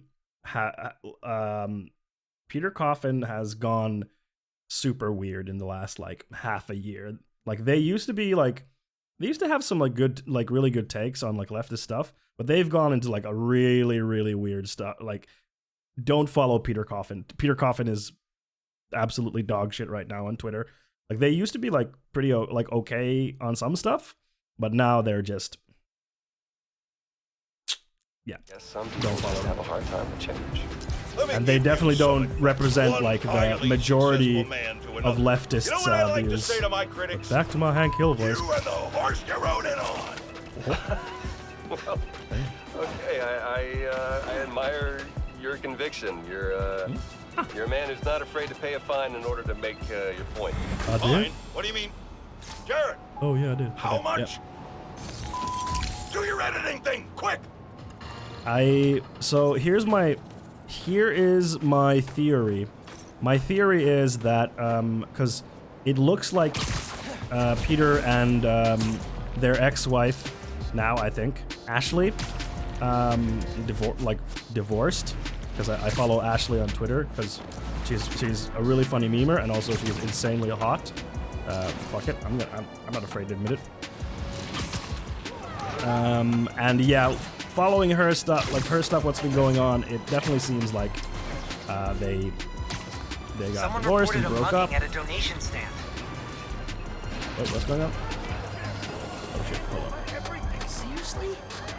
Yeah? You cannot rob donation stands, especially during the holidays. So we're taking what we want. What do you care anyway? It's not your. Come on. I'm not letting you rob a charity. Woo! Mind your own business, Spider-Man. How do you know we were here? Take all of us. Where are the buttons even? Oh, let me. Stun locked. Got you now. No! Oh, I got clapped. Yeah, swarm. Yeah, and I don't remember the buttons because it's been like almost 2 months since I played this. So I'm like, what are the buttons? Where is it? Is it down there? Yep. Yeah, Ash doesn't have nearly as many odd takes. Yeah. And I know that like Ash is a pretty hardcore like communist. Andres, thank you for the follow and welcome to Cuties. Like I know that Ash is a pretty hello. Spider-Man. Hey, what are y'all hanging around Fisk Tower for? Yeah. Oops.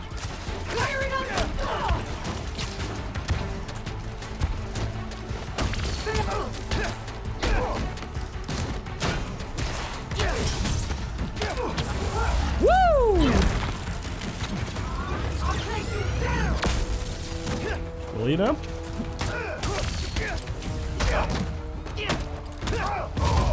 Boom! Get wrecked. But yeah, Ash is great memer. She's a really good memer. Like she is great at the memes. And yeah, Ash doesn't have nearly as many weird takes as Peter does. Peter has a like it's weird because like Peter's stuff used to be like, okay, yeah, it's super left, but I don't agree with everything. And I watched like some of their videos and I was like, oh yeah, like some of this makes sense. But then like in the last half year, it's just, yeah, it's not been good.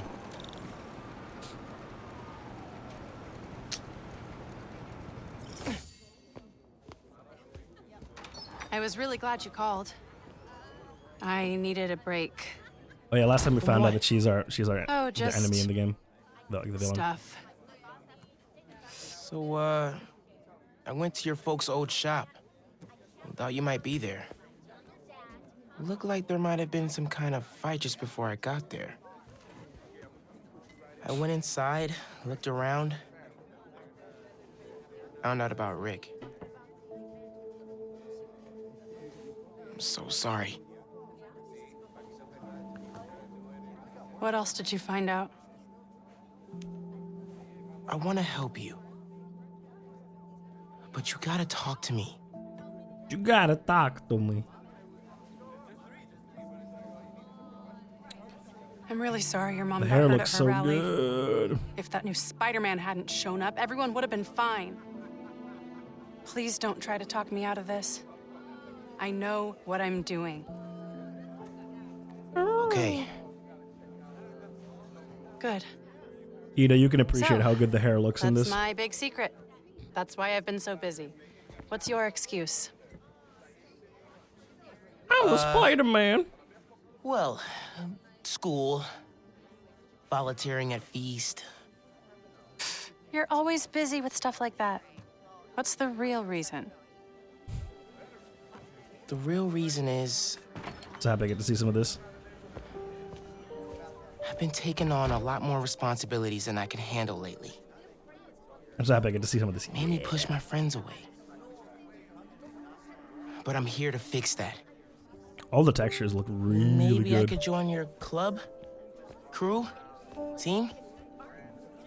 I don't know. She's the villain. You know, Rick was... He was the best. I get why you're doing this. If you Rick want was my his help, brother, I think. I'm all in. And he got not, killed by the bad corporation. No worries. Your secret is safe with me. You're a good friend, Miles. We're gonna betray her. Okay, let's go. Where?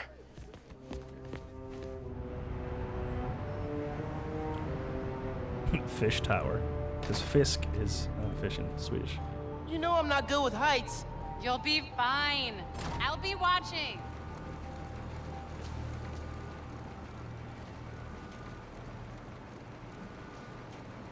Cool jacket. You'll need to prove yourself to the underground. I'll show you how when we get to Fisk Tower. You're set up in the Kingpin's office space? After he went to prison, the feds seized his property. They haven't gotten around to selling it, so we moved in.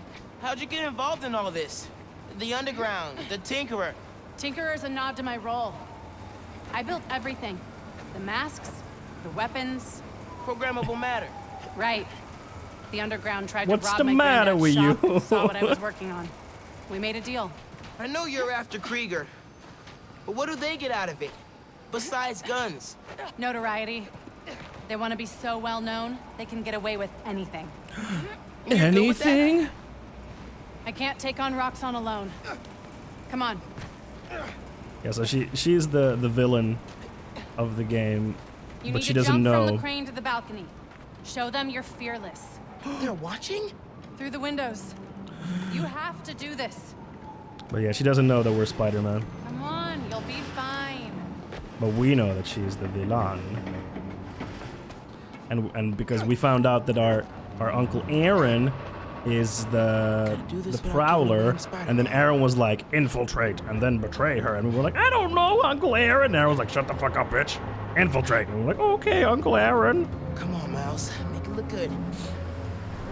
Well.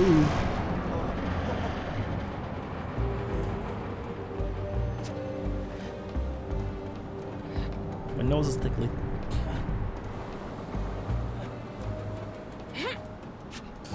All right, Chen.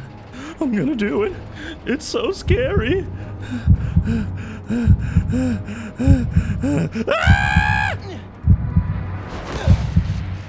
Gotcha.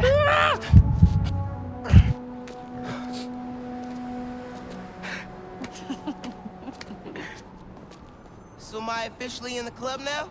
Sure. But watch your back. These guys take a while to warm up to new people. Here it is, where the plan comes together. Ooh, look at the your RTX. plan. The ray How does tracing. Nuform Look at that. fit in?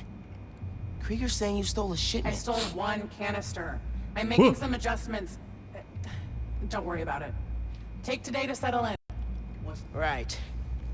Ooh, the ray tracing looks so cool with the dynamic reflections. Damn. Maybe a little bit too shiny, but it is cool. But it's maybe a little bit too shiny for what the material is, but it looks cool. How do we find out she's the villain?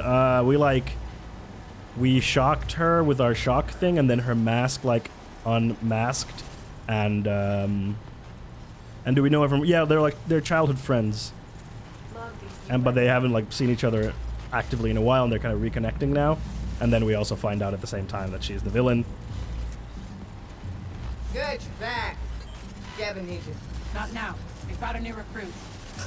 Fine. Okay. Oh, man. You built all these? Yeah. Long as the new weapons keep coming, the underground stay loyal. Is that a programmable matter sword? New enemies, new solutions. You mean Spider-Man, right? This week's most unwelcome surprise. Oh, sugoi. How many times do I have to explain it to him? Miles, I need to deal with something. Hang here, okay? Okay. Yeah, sure. Now's my chance. I gotta figure out where she's keeping the new form. Might be able to find some clues in here. Where? Oh.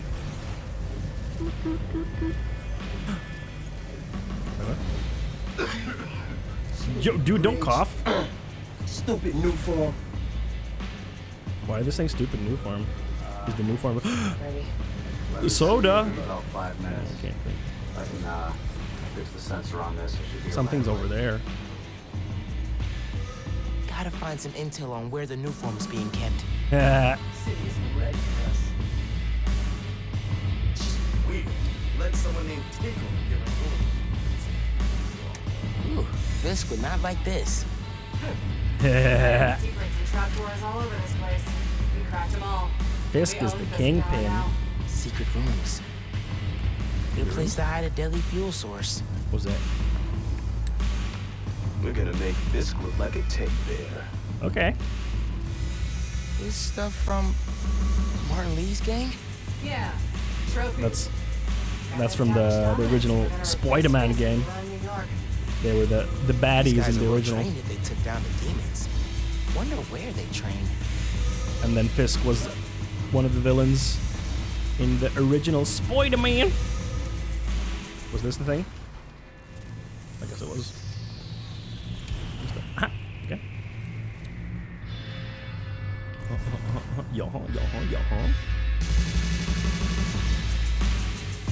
Music is popping. It's a lot of cash. Even more downstairs. Old man's basically funding us. Whether he likes it or not. Sounds promising. Oh, hello. Bridge attack's getting the underground a lot of press. Gotta grow that rep. That's me, we should be focusing. Where is my rep? The joke being that I said that. I said that to my mom once because I grew up bilingual, speaking English and Finnish. And then I was asking where my backpack is because in Finnish backpack is reppu. So then I just asked my mom, like, where is my rep? It's really funny. Stupid new form. Where is my rep? Oh, hey, door open. Bye.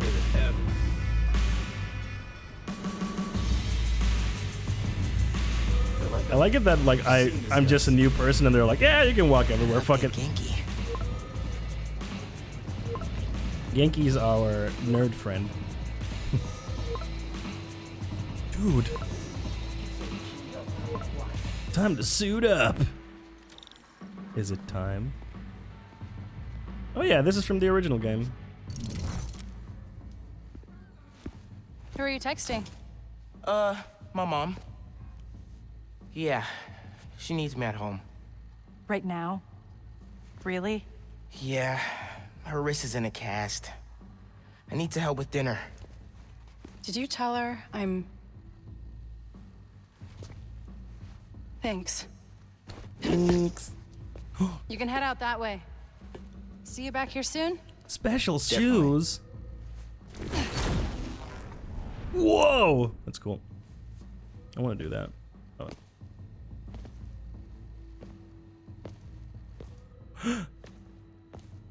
Hey, Orange Andre. You seem super dope. Someone Hello, mentioned you cutie. you in another chat, and I came here instead of going to the raid. Oh, cool, Orange Andre. Thank you. Welcome. Which stream were you in where I was mentioned? I'm glad that someone mentioned me. Their secrets downstairs. Cute. Whomst mentioned me and in what stream, Orange Andre? Thank you for coming, Orange Andre. I really appreciate it. And thank you for the follow. Welcome to the cuties. How do I do this? Genki, I'm in the vents. Nice. Did you find out where they're hiding the new form? Not yet, but I saw Finn head toward the basement. Dancing so I'm gonna try and spoons. follow her. Hey, I do when politics, you're yeah. crawling through vents, do you ever feel like you're in a movie and start humming suspenseful music to yourself? and then think about getting caught and put into a cell suspended over an alligator pit. But yeah, I do politics usually like the first 2 hours of my stream, and then gaming the second 2 hours or so, roughly. But yeah, I do politics from a leftist perspective. But it's cool. I'm not familiar with Dancing Spoons. I need to check them out. What? No. Cool. Just curious. It's a fair question. Okay, I'm in the atrium. I need to shut down some underground training exercises. Then I'll look for a secret room. Don't be scared. Ooh.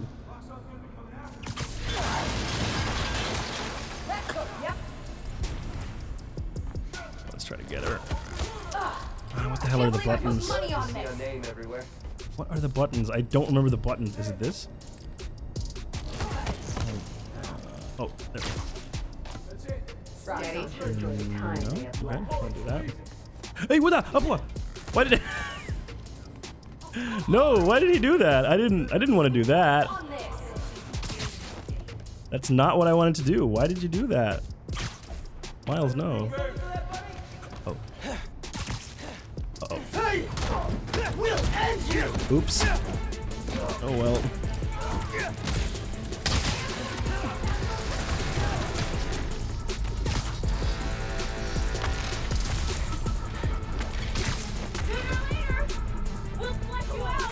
Okay. Woo. Okay. We good. God damn it, I don't remember the buttons. In like 2 months. Can't remember controls. What were the stealth takedowns? Where is he going,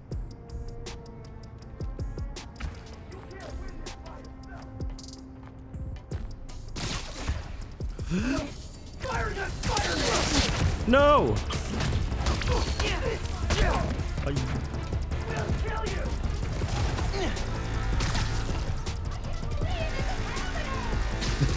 I can't believe this is happening! God. How do you do the takedowns? So if I'm... if I go up here, I should be able to take down, right? Get up now! I don't... Okay, that's how you do it. That's how you do it. Okay. Uh-oh, he's gonna notice me, isn't he? I guess not then. Alright. Oh, danger. Can't do him. Can't do him. Can I get you?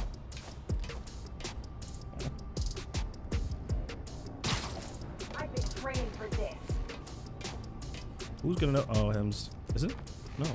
Someone else. We'll find you and crack your skull, Spider-Man. No, don't do that. I need my skull to live. No. But I don't wanna. Oh. It's Spider-Man!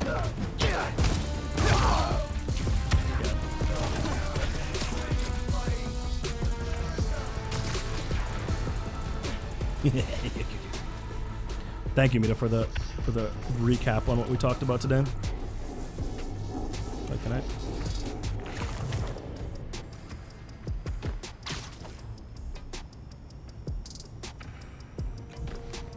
Can I get it? Hello. Get out of here, Spider-Man. This isn't your business. Get out of here. There. God, I just don't remember at all what I can even do in this game. Like, what kind of? There's like 3 of them. Just like, is there like a? Oops, nope. That's not what I wanted to do. Oh, that's the one. There's a holodrone, gravity well, remote mine, web shoot. Remote mine. Ah, yes. How do I use the remote mine again? What? What was that? Boop. Does it take them out? I guess not. Oh. Come out here and fight. Oh, right, you have to do it near electricity. Now I remember. Now I remember. Right? You have to look for like... These weapons, you can't win. Right? Maybe? I don't fucking remember. God damn it. I honestly just don't remember anything about this game because played it so long ago last time. Get out of here, Spider-Man. Oops, nope, can't do that. I think one of them will notice me. Can I take you out? Can I take you out? No. Well, that's annoying. Stop hiding, Spider-Man! I wouldn't hide as much if I remembered how to play the game, okay? Okay. Bonk. You wanna fight, Spider? Let's fight! I would love to. Yep. Bonk! Mm-hmm. No. There we go. Oh, oh shit. Fuck.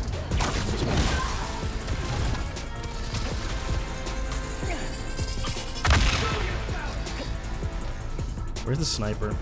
Isn't that the sniper? What just happened? What was that noise?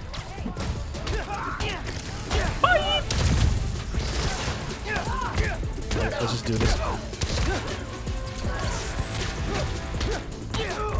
Boom! Okay. Not what I planned. Ow! Okay. We're getting out of here. I thought I could do it, but I can't.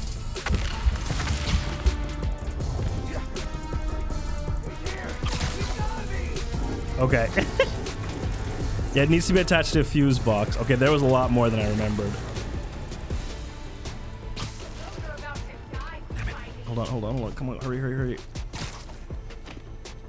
Ah, crap. The holding tool will enter aim mode, allow more accurate placement when doing stealth encounters where the remote mic can be attached to fuse boxes. I don't see any fuse boxes though. Any fuse boxes here? Because I ain't seen none. Look at them! You see them, you shoot! Look at them just hanging out. Is there... Because I think it does like a thing. It like highlights it if you can... I've been training for this. If you can use it to do stuff, but I don't see it doing that. Boing! There you go. Come on. No, it's danger. I cannot do it. It's too dangerous. What about the other tools? It was just the web shooter, hollow drone, gravity well. Okay. I want to get that sniper. He's annoying. Sniper. Can I? No! That was not what I wanted to do. Shit! God damn it. Oh, man. Come on. Can I? Why won't you target? No. Intense. It is. It is intense. Can I? Why can't I target him? Hurry up.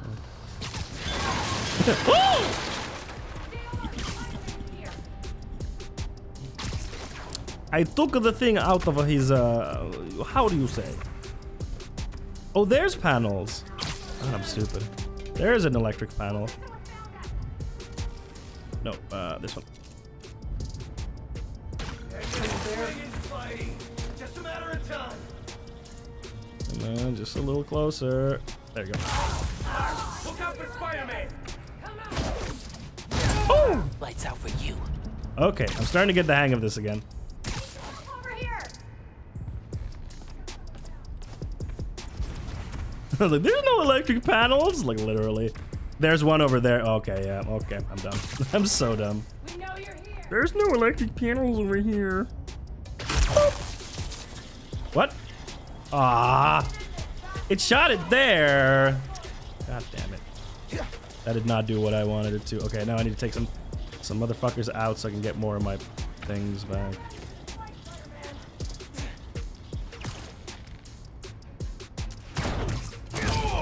Hey. So peaceful, knocked out.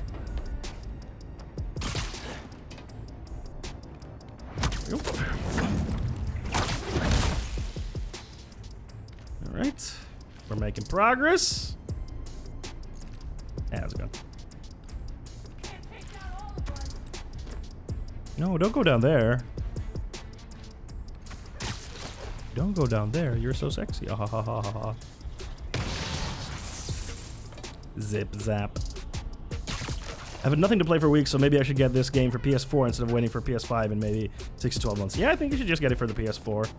I don't think this is necessarily worth waiting on PS5. Like, I think you could easily get this on the PS4. Isn't there a panel somewhere there? Oh, it's over there. Not that close. I need to get more takedowns. Oh yeah, I can, hold on. No, wrong button. There we go. I can do these? No, but I can.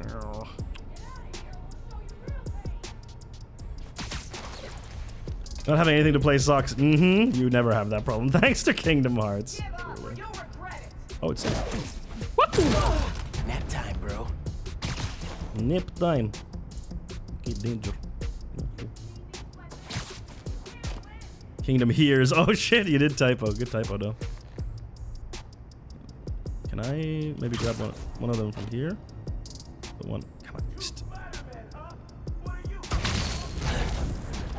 Okay, got my remote mine back. That'll leave a mark. That'll leave a mark. Yep, that's what I did. I gave up and I. Oh! Okay, now I'm gonna do this proper. Okay. There. Wait. Fuck. No! Ah! Buttons. Okay. There I go. Must have been a rat. Must have been a rat. No, you're supposed to go there too! Oh, he was supposed to go there, but he gets stuck on the box. It's annoying. Very annoying. You have no idea who you're messing with! Yeah, Mida, are you looking forward to playing something? Except this, of course. This is fun. This is a good game, the Spider-Man. And for PS5, there's not that much exclusive stuff yet. I mean, Demon's Souls is really the only full exclusive for PS5 at the moment. Someone down there. Perchance I can get him. Ooh, got him. Bet you didn't see that coming. Get your weapon!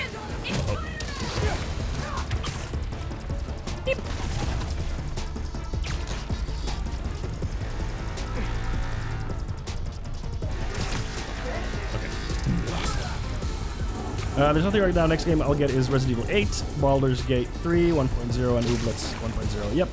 Those are still... Everyone stay sharp. We're not alone.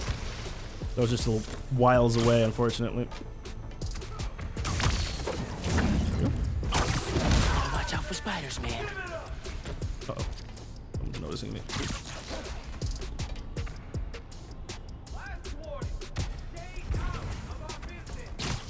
No. I will not stay out of business. Is also spider business. Another panel. Oh, there's a panel. So we go here.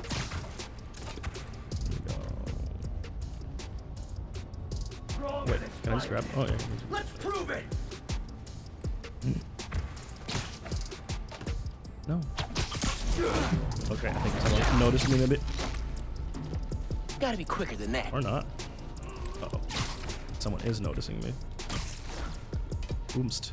Oh, you.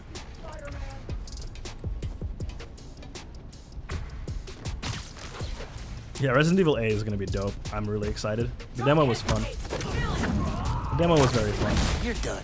I mean, it was very, like, atmospheric. So very light on the gameplay stuff. But I think it's gonna be cool. I've been so bored and alone that I've even read 20 pages of a book. You should watch Jujutsu Kaisen. You know, if you haven't watched Jujutsu Kaisen, it's really fun. It's a very solid action anime. You can watch it for free, I think, on Crunchyroll. I think you can watch it for free. Still to finish Resident Evil 3. That was also fun. What game? What game? Nope! Shit.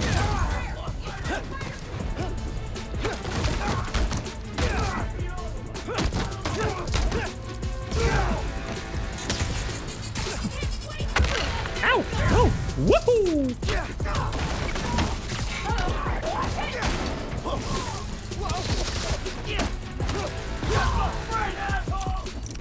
That's my friend!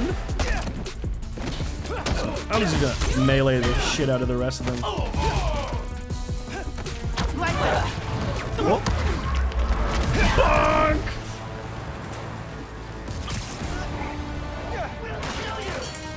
No, don't kill me. Spider-Man! Yeah. Oh, there you go.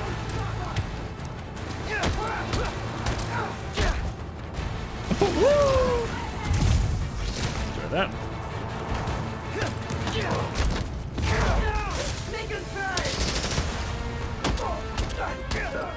Bam! Okay, I think these are the last ones. Heads up!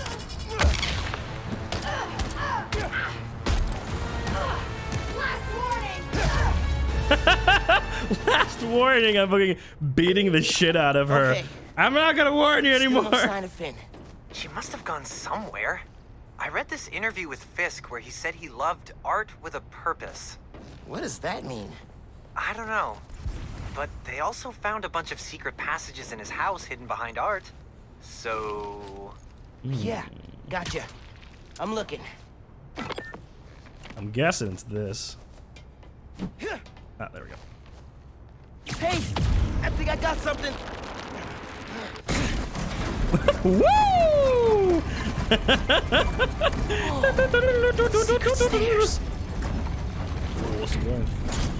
So I did 20 pages in 45 days by being the whole day. Like, I should try to read and focus on the task solely. Progress is progress. Goes deep. Lots of mob bosses have secret exits like this. Wonder if Fisk planned to use it when the other Spider-Man came for him. He should have built a faster elevator. Maybe he would have gotten away. Let's not start giving the supervillains ideas, cool? Oh yeah, the ancient pagan book, Mito. I remember you mentioned it. Uh-oh. Must be a hell of a training exercise today. I know you don't want to talk, but 3 people got sick after the bridge. 3! We know how dangerous Nuform is. You knew this would be dangerous. It's the deal we made. If we're getting sick too?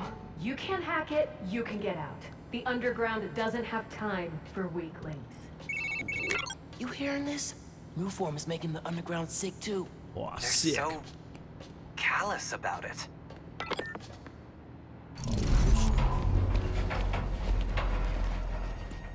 But yeah, Mito, You moved to the new form? I can recommend Safely? Jujutsu Kaisen. Genki, they moved to Nuform. We're not sure if the Literally chemistry's next to them. safe. It was hot, buzzing, like it's unstable. It's that new Spider-Man. His powers messed with the structure. Tell everyone not to touch it. They're hideouts. Nuform's gotta be in one of them. I need a clearer picture. Then I can narrow it down. We don't know enough about this stuff. What it is, where it came from. My brother created new form. Huh? Chief chemist. And Roxxon killed him. Uh-oh.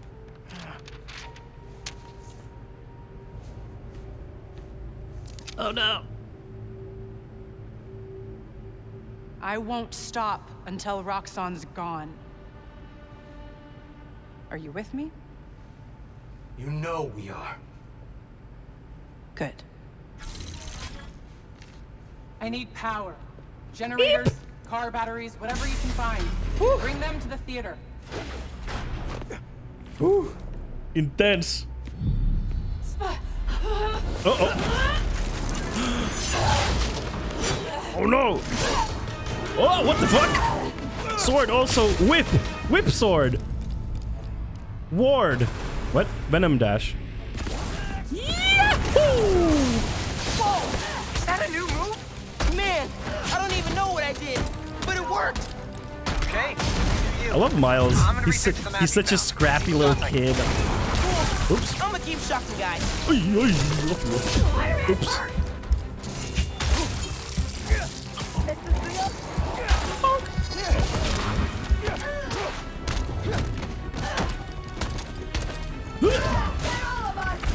I'm out of water, unfortunately.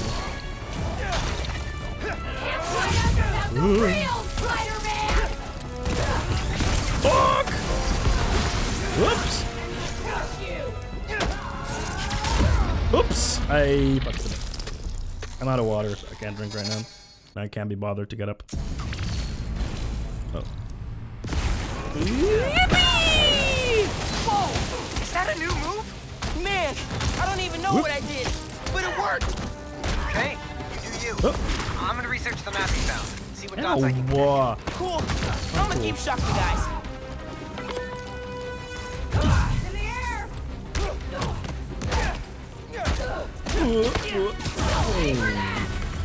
Will I? Oh, come on. I dodged that, right? Ooh.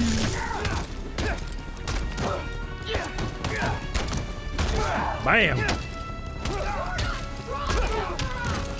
I don't know. I'm doing pretty well.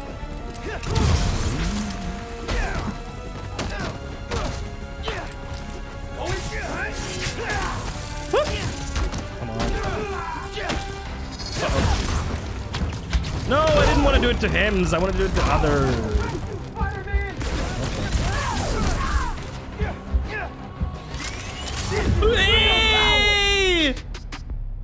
Okay, I'm gonna get water. Give me a sec. I'm gonna.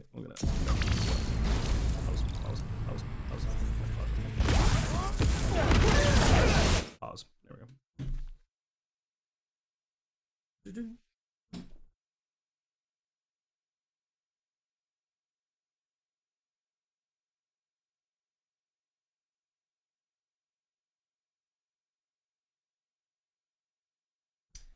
There.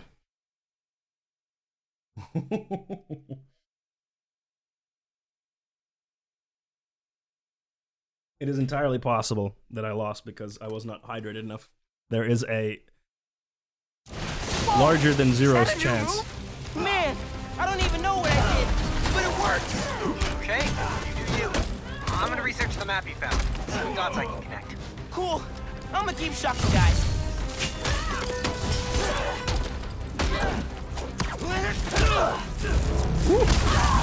Go to get. Hey. Ow! Oh! Don't do that. Oh, I got the sword. Swordman. Oop. Oh, come on.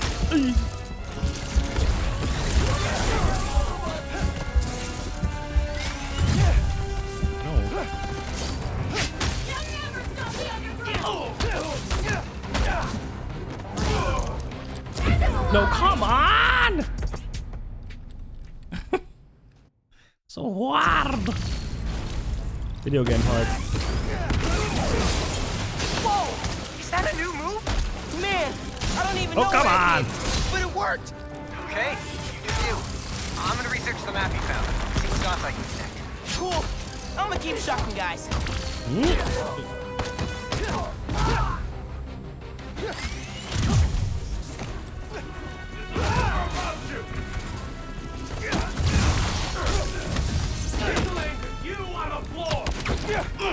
let's go. Bam! Have a good fight. Do you know? So do I, motherfucker!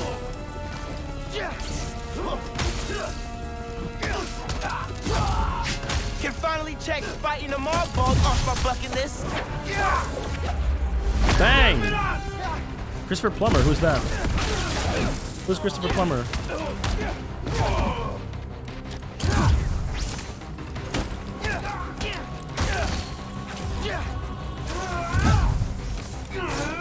Oh shit! Another one. Okay. There we go. I cleaned up that photo you took of the map. We need more quips. A little bit more, Looks yeah. like the underground are squatting Because in he's old still like Fisk learning construction stuff, sites. so he doesn't do the quips as much because he's like he's only just become Spider-Man, so he's learning. He's learning. And for any new people here, hey, if you want to join our Discord, would love to see more people there. Also, if you want to support me monetarily, you know, subscribing is great. Or I have a Patreon also. You get some extra stuff in there. What about a theater? Finn mentioned one. If you would like to support, theater, huh? completely optional. Of That's- course, you don't have to do that. Don't say it, Genki. Dramatic. Oh. You said it. That'd be the Gem Theater. Sounds like that's where And she hit the new subscribe. floor. Oh, So that's my next hey, stop. Orange Andre, thank you for the sub with the Prime those Twitch underground Prime sub. Thank you so much. I know You are someone now who an can help. empathy wizard. Cool. Enjoy that. I'll add the hideouts to my to-do list and hit you up when I get to the theater. Thank you I'll so be much for here. the support. I appreciate it. Figure out why Speed Nonagon keeps crashing. Finn's not meeting the underground at the gym till later tonight. Probably has some time to check the app. Or whatever else needs doing. Anything else here? Nope.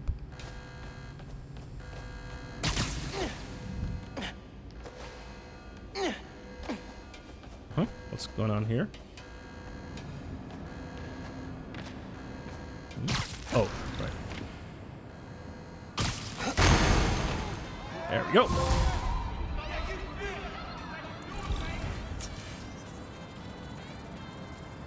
You have suits or mods available to purchase. Ooh. How do I get there? Suits. New suit. What? You have unlocked a visor mod. Okay. What's that? On scan, marks enemies through walls and keeps them marked as long as stealthed. Okay. On scan, connects a line from an enemy to all other enemies that can currently see them. Hey, Limsky, back to Spidey action. We are. How are you? Energy left behind after successful venom attack becomes visible and can be absorbed on contact to generate more venom power. Auto activates camouflage immediately before detection during stealth encounters.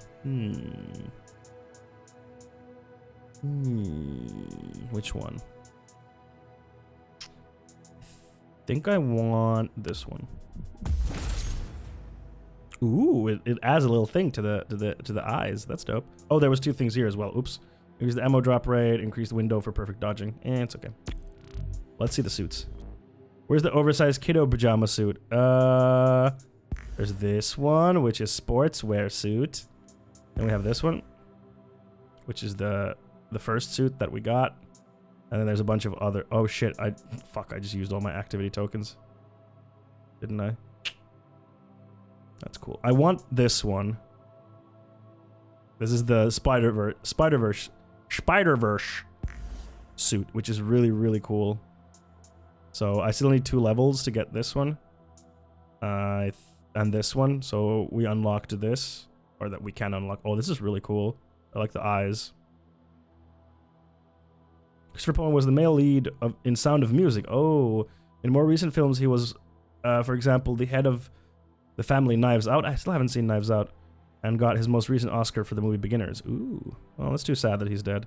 There's this one. And there's this one. This is kind of boring. The Crimson Cowl. I like the hood. There's the strike suit. I don't like this one at all. It looks like it's from a Final Fantasy 14.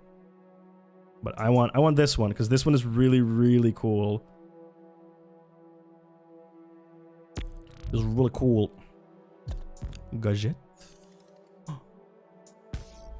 How can I upgrade these? I need also activity tokens. Okay. Skills. How many things do I have? I have 2. I can get this. Press X when landing on an enemy during Venom Dash. Perform a free Venom jump. Okay. Off-the-wall attacks cause Venom stun on impact. Okay. Doubles the length of time enemies are stunned from a Venom stack. Could be good, could be good. What do we got here?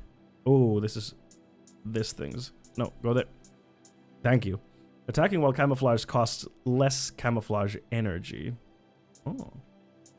What's this? Oh, these are challenge skills. Oh, okay, so I should do the traversal challenge stuff because I should do the challenges because I get new stuff. Oh. I see. What does this do?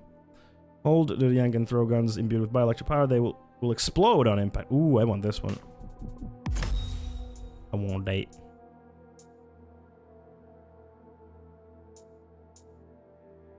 Just got a port piece done applying to critical force. Good luck with the applying. Hey, hope you get the job. Yeah, I've heard really good things about Knives Out. I have heard good things about it and have been meaning to watch it, but just never got around to it. Let's see. We should do this. Where is it?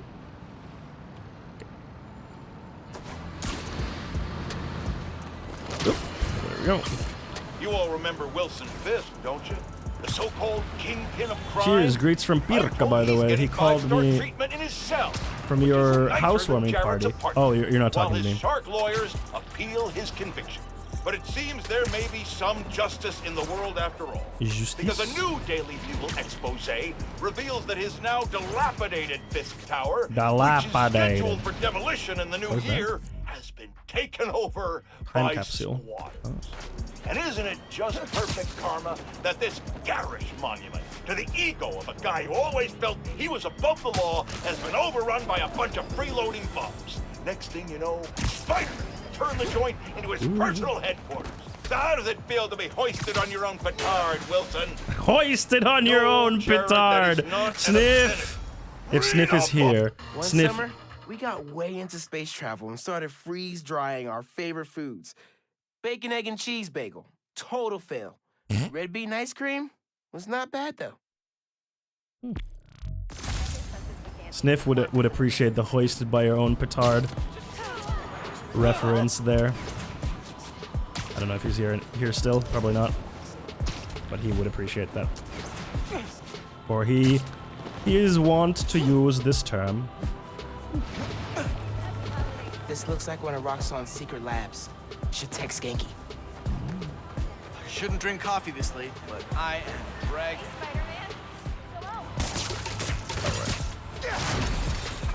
We need to wet the gears. 100% Sniff jokes. Yep. I'm busy.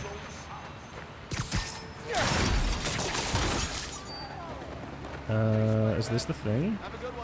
Look! It's a store. Yep, this is it. Hey, got your text.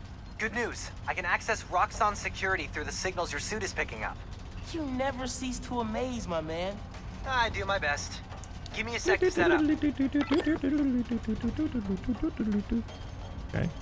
Can't crawl through that. Yeah. Can I? Oh. Nice. Hope it stays like that. Huh? Bet I could take him out quiet. Jerry, you there? I'm trying to fix the generator. Sorry. Gotta watch out for Jared ain't here. I'm in. Roxxon security, you're mine. I can open that door for you, but it needs power. Powered up. Got it. I'm opening the door.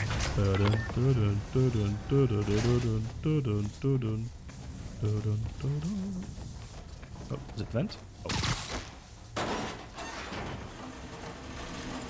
I am the Spider-Man. I found something while I was poking around security. I am the Spider-Man. This is the lab where they noticed people were getting sick around Nuform. Did anyone ever say, hey, maybe we should rethink this whole Nuform thing? Yeah. Rick Mason. Oh shit! Rick the Dick Mason? Good thing we're shutting this place down. And not a moment too soon. Rick the absolute Looks absolute like Chad. Security? Where they dump stuff they've confiscated. Wait, did I come from?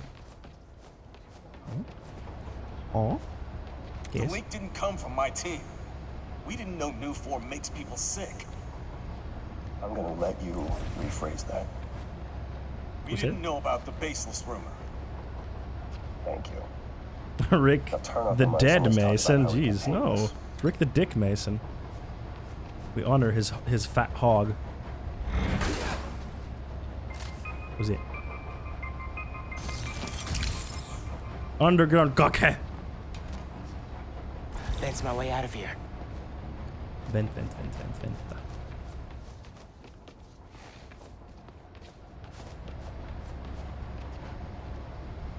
Okay. Wait, hog is a meat log. What? No, hog just means penis. Hog just means a penis. Not a lot of places to hide here. Good thing I have camo. I always thought hog meant fat ass. No, no, no. It means a penis.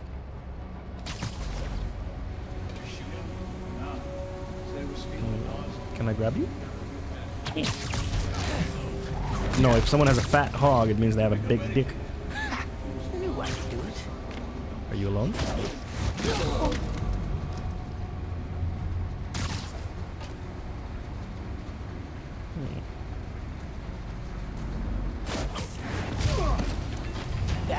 They gave a whole new meaning to squeeze my hog.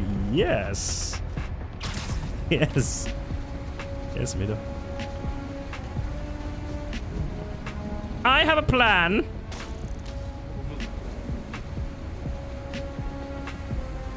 An accident shall occur. How unfortunate. How unfortunate. It seems there was some sort of accident. You. We got an intruder. Let's flush him out. What intruder? It was an accident. It was natural accident. Where's the funnels? Funnels. Where is Bunnelly Donnelly?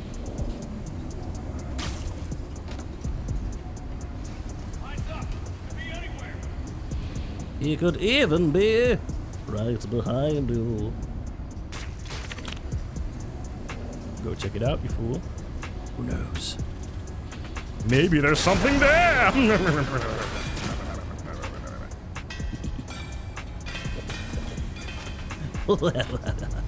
Now it's your turn. Yes, you do. What if you had a second man down? Copy! Safety's off! No, don't copy. Copying is not cool. This may be the first time in history I've been oblivious to such things like an innocent baby. I'm a cool hip. I'm with it. Believe me. Yep. The people who are, you know, hip and with it, they definitely use the terms hip and with it to show that they are indeed hip and with it. Did I? Wasn't there a lamp here? Oh, there it is. Oh wait, what? Oh yeah, it's there, but I can't pull it down from here for some ding dang reason. But from here I can, so I'll do this. Hey, what was that? Hey. What was that? Yes, sir. On my way. Yes, sir.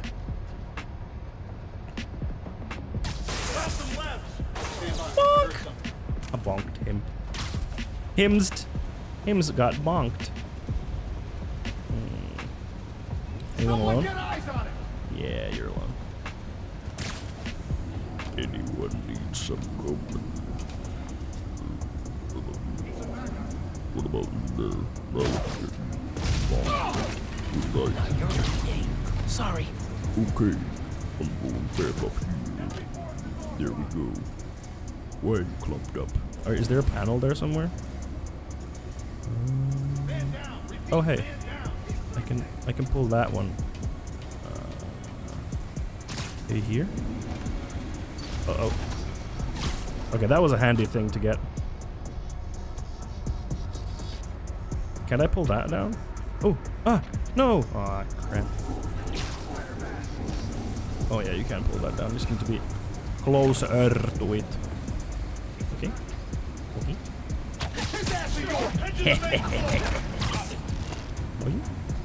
And now you are mine! You have fallen. Whatever it takes. I'm gonna shut down this lab. Minä suljen tämän Labradorin hotel. How's there so many of you there?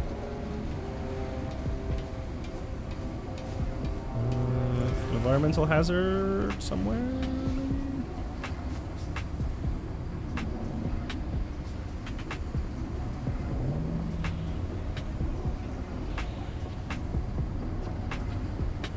Come on.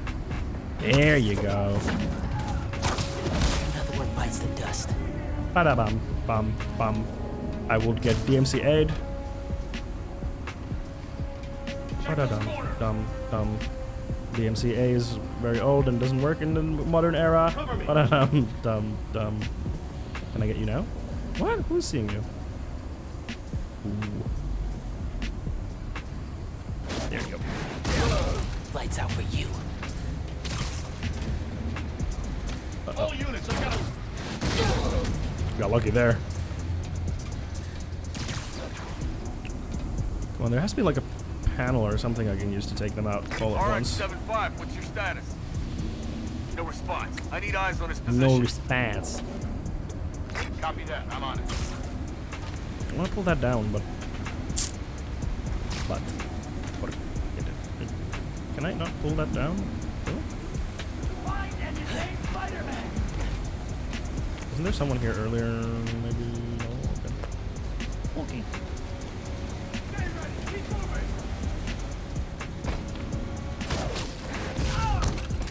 Ew! Take 5. No, go somewhere. Are you like alone?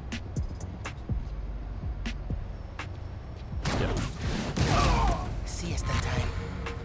Yes, sir. On my way.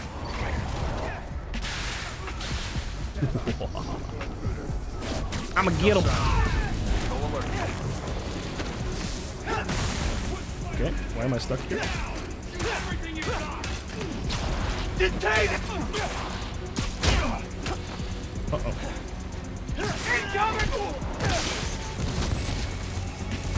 Woo! Advancing! Damn. He's out! I'm tossing a grenade! He's invisible! I can't shoot him if I can't Out of see here. him! A bit too many people. Oops. Thought I was closer. Round 2. Hey, I was going. That'll even work. Se jättää markun. Oh, he's all alone. Nice. I'ma get him.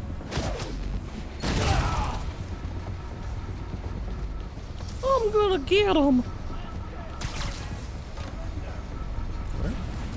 RX-73, all clear in your sector?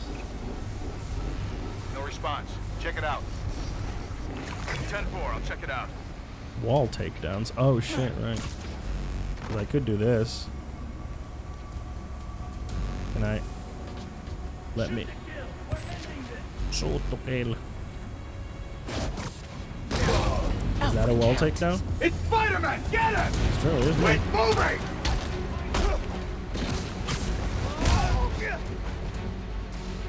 Come and get it, boy.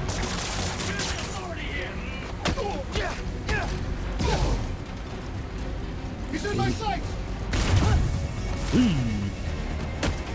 Oh, these peaceful guys are annoying. Bonk.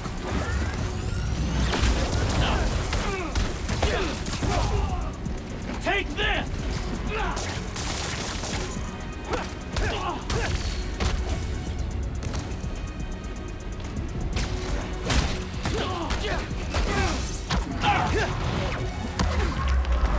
That's everybody. Time to drain the reactor. Drain the reactor, baby. Oh, okay.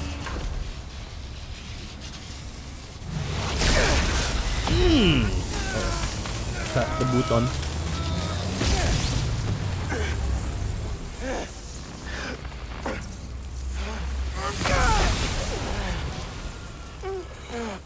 There we go. That will never not suck. That powered the lab down. You should probably get out of there. Through that office.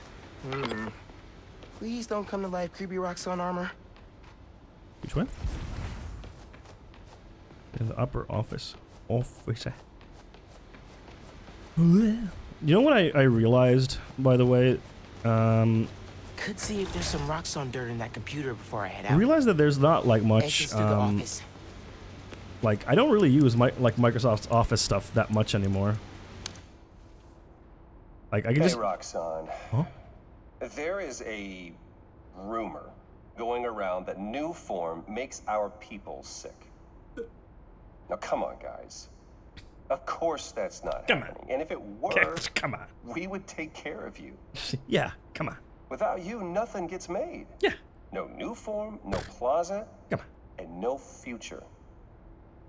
And I gotta tell you guys, that future right now is at risk. Gotta tell you. So before you decide to spread what's really just a malicious lie, think again. We cool? Remember, we're here for you. Sometimes it feels like Krieger's competing on America's Most Evil. Ba-ba-ba. But yeah, I was saying, like, I can basically do everything that I would usually do with Microsoft stuff in, like, Google's equivalent. Thanks for your help in there. Fighting Roxxon's no joke. I don't know. The Underground made it their favorite pastime. True. Seriously, though, what kind of a friend would I be if I didn't help shut down the occasional toxic fuel reactor? Tough break at the bridge. Not much else you could do. Okay, I should see if Finn hit the new form in the gym theater. Okay, did I get the thing now? Or was it a different thing? Oops, wrong button. No, it was skills. What is this? Stealth challenge 1.0. Oh, that was not what I thought it was. Reversal challenge. Wasn't there? Oop, that. Oop.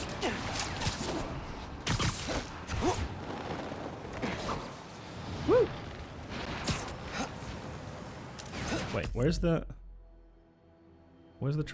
traversal challenge? I thought I saw it somewhere, didn't I? Oh, was it this?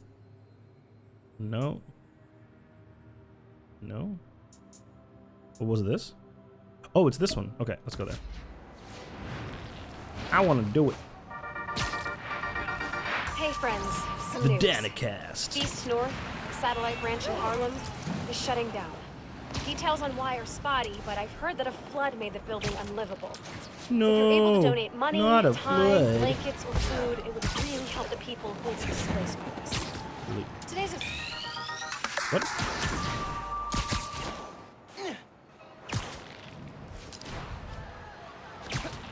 God, moving around in this game is so much fun. How do I do the tricks? Oh yeah, that's how. Like, just moving around in this game is so immensely fun.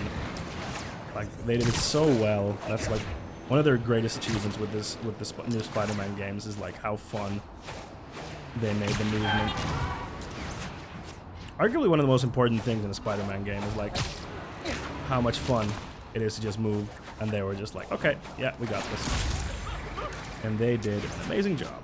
So well done, Insomniac. Almost said Sucker Punch. I always get Sucker Punch and Insomniac mixed up.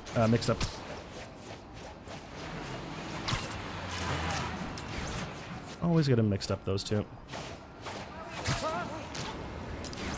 Because they're, and especially now that since they're both helicopter flying around. Heads up. Since they're both making open world games now, it's not like, oh yeah, this one makes like this type of game. Like now they both make open world games now. So, yeah, no. I'm super looking forward to like more Ghost of Tsushima. Like, they have a really good base now with Ghost of Tsushima 1, so I'm just like imagining all the cool things that they can do in Ghost of Tsushima 2. Like, can you imagine it? Okay, let's do this. Howdy, Miles. This challenge tests your point launch skills. Hit all the checkpoints before time runs out. Approach the prompt to begin. You got this. Oh, I'm ready for this. Thank you, Peter. Okay, what did he do? How about some point launch practice? That's it. The point launch is an essential spider skill. When you got a motor, web swinging will get you there, but point launch will get you there. What? Now. Where? Which way?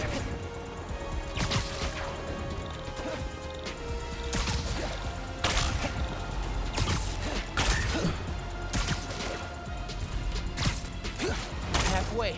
Oh shit. Looking good. That was cool. Up, can't see. Which way? Oh shit, it's that way. Keep going. You're almost there. Yeah! In my mind that you were going to be spectacular, Miles, and you delivered. I got Hit a silver. point launch just right, and you'll accelerate like crazy. What did I get? Press X on contact when zipping to a point. Massively boosts launch. Okay. Super helpful when chasing especially speedy pigeons. Not that I would know anything about that, of course. The joke there being that in the man, was that for Howard? I've heard about his pigeons. In the original, Keep up the great work, and I'll see you at the next challenge. In the original Spider-Man game, one of the mini games is that you have to chase pigeons for this person called Howard. So, okay. I fun should see little if Finn hit the new form in the gym theater. Fun little joke.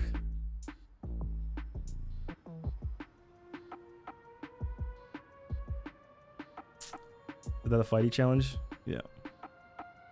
I should do that. Let's do that.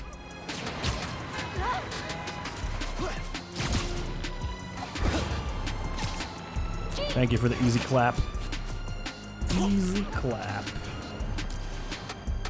What was it? Oh, that's what it was. The Venom Dash. That store's being robbed. Oh, okay. I need to help them. Where? Okay.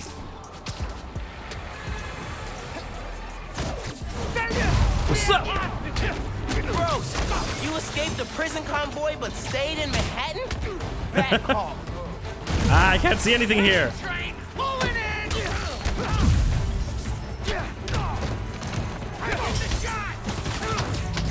Take the shot!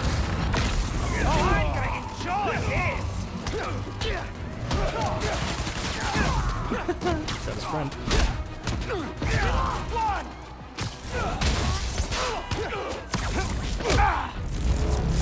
Never liked that guy yet?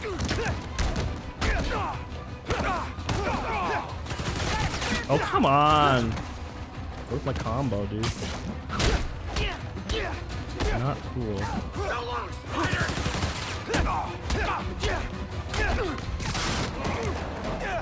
Bonk!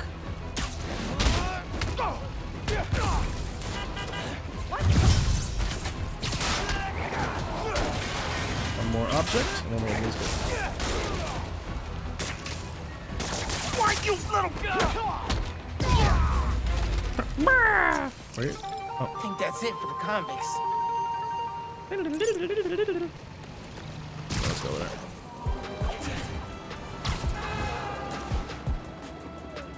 Woo.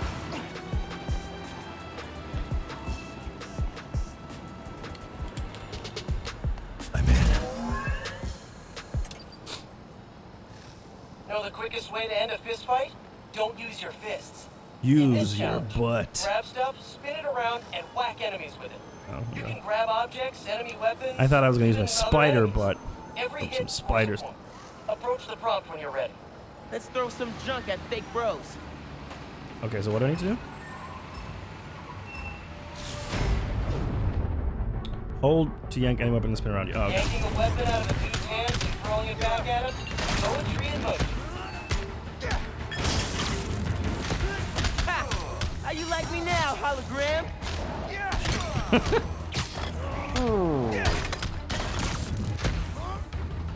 Grabbing and spinning stuff from the environment is a great crowd control move BT does.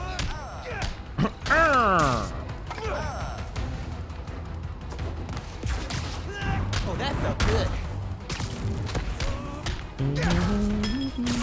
Uh-oh. Got him. Nice hit. Sorta. Don't hit me. Dizzy. Having fun though. Heads up. Ranged enemies on the field. Not bad, no. Come on. How many do I have? Oh, only 33. Spectacular job. Practice is paying off. Well done, Spider Squad. What did we get? We got that. What does this do? When throwing an enemy, rapidly press triangle during the throw to continue spinning them. Ooh. Smack those bad guys in their holographic headbutt good. Now that you've got your throwing down, try extending your windup before release. Good way to clear some space. See you at the next challenge. Okay. Whoa. Extended windup. Good idea. Where is it? Okay. I should see if Finn hit the new form in the gym Donde? theater. What is that? Oh, that's a thing.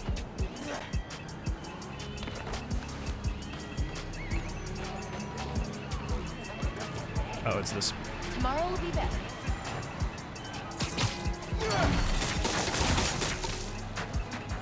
Found you. Hello, friends, and welcome to the Danicast. You may have heard that I endorse candidate Rio Morales for...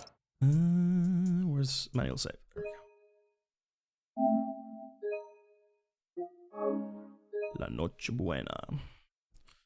All right, everyone. in the special election. It's time for so the today, usual I'm interviewing end her. spiel. So let's go raid someone. Let me just check who's online with my handy dandy thing on my stream deck. If it works, it's a little bit slow. Didn't work. I have to hold it the first time as well. I want it to work because it would be so handy if I hold it. Okay, yeah, I have to hold it. Let's see, who's online?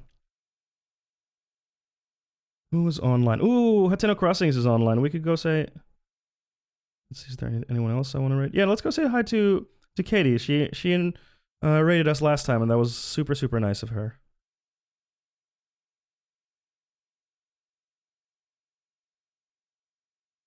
If this works.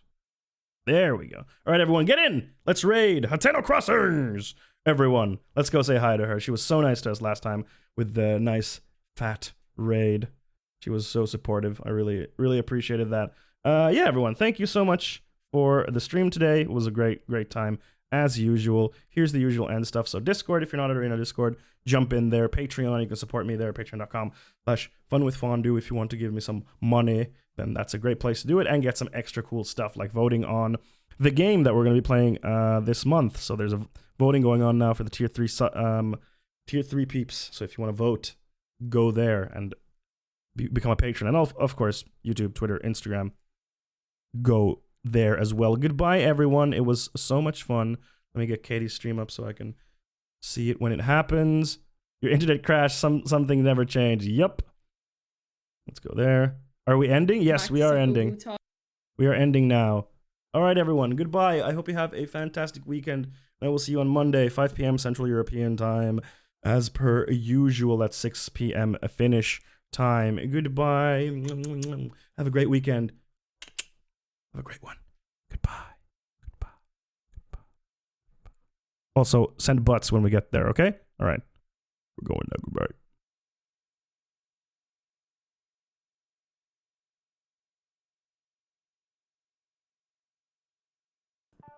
And,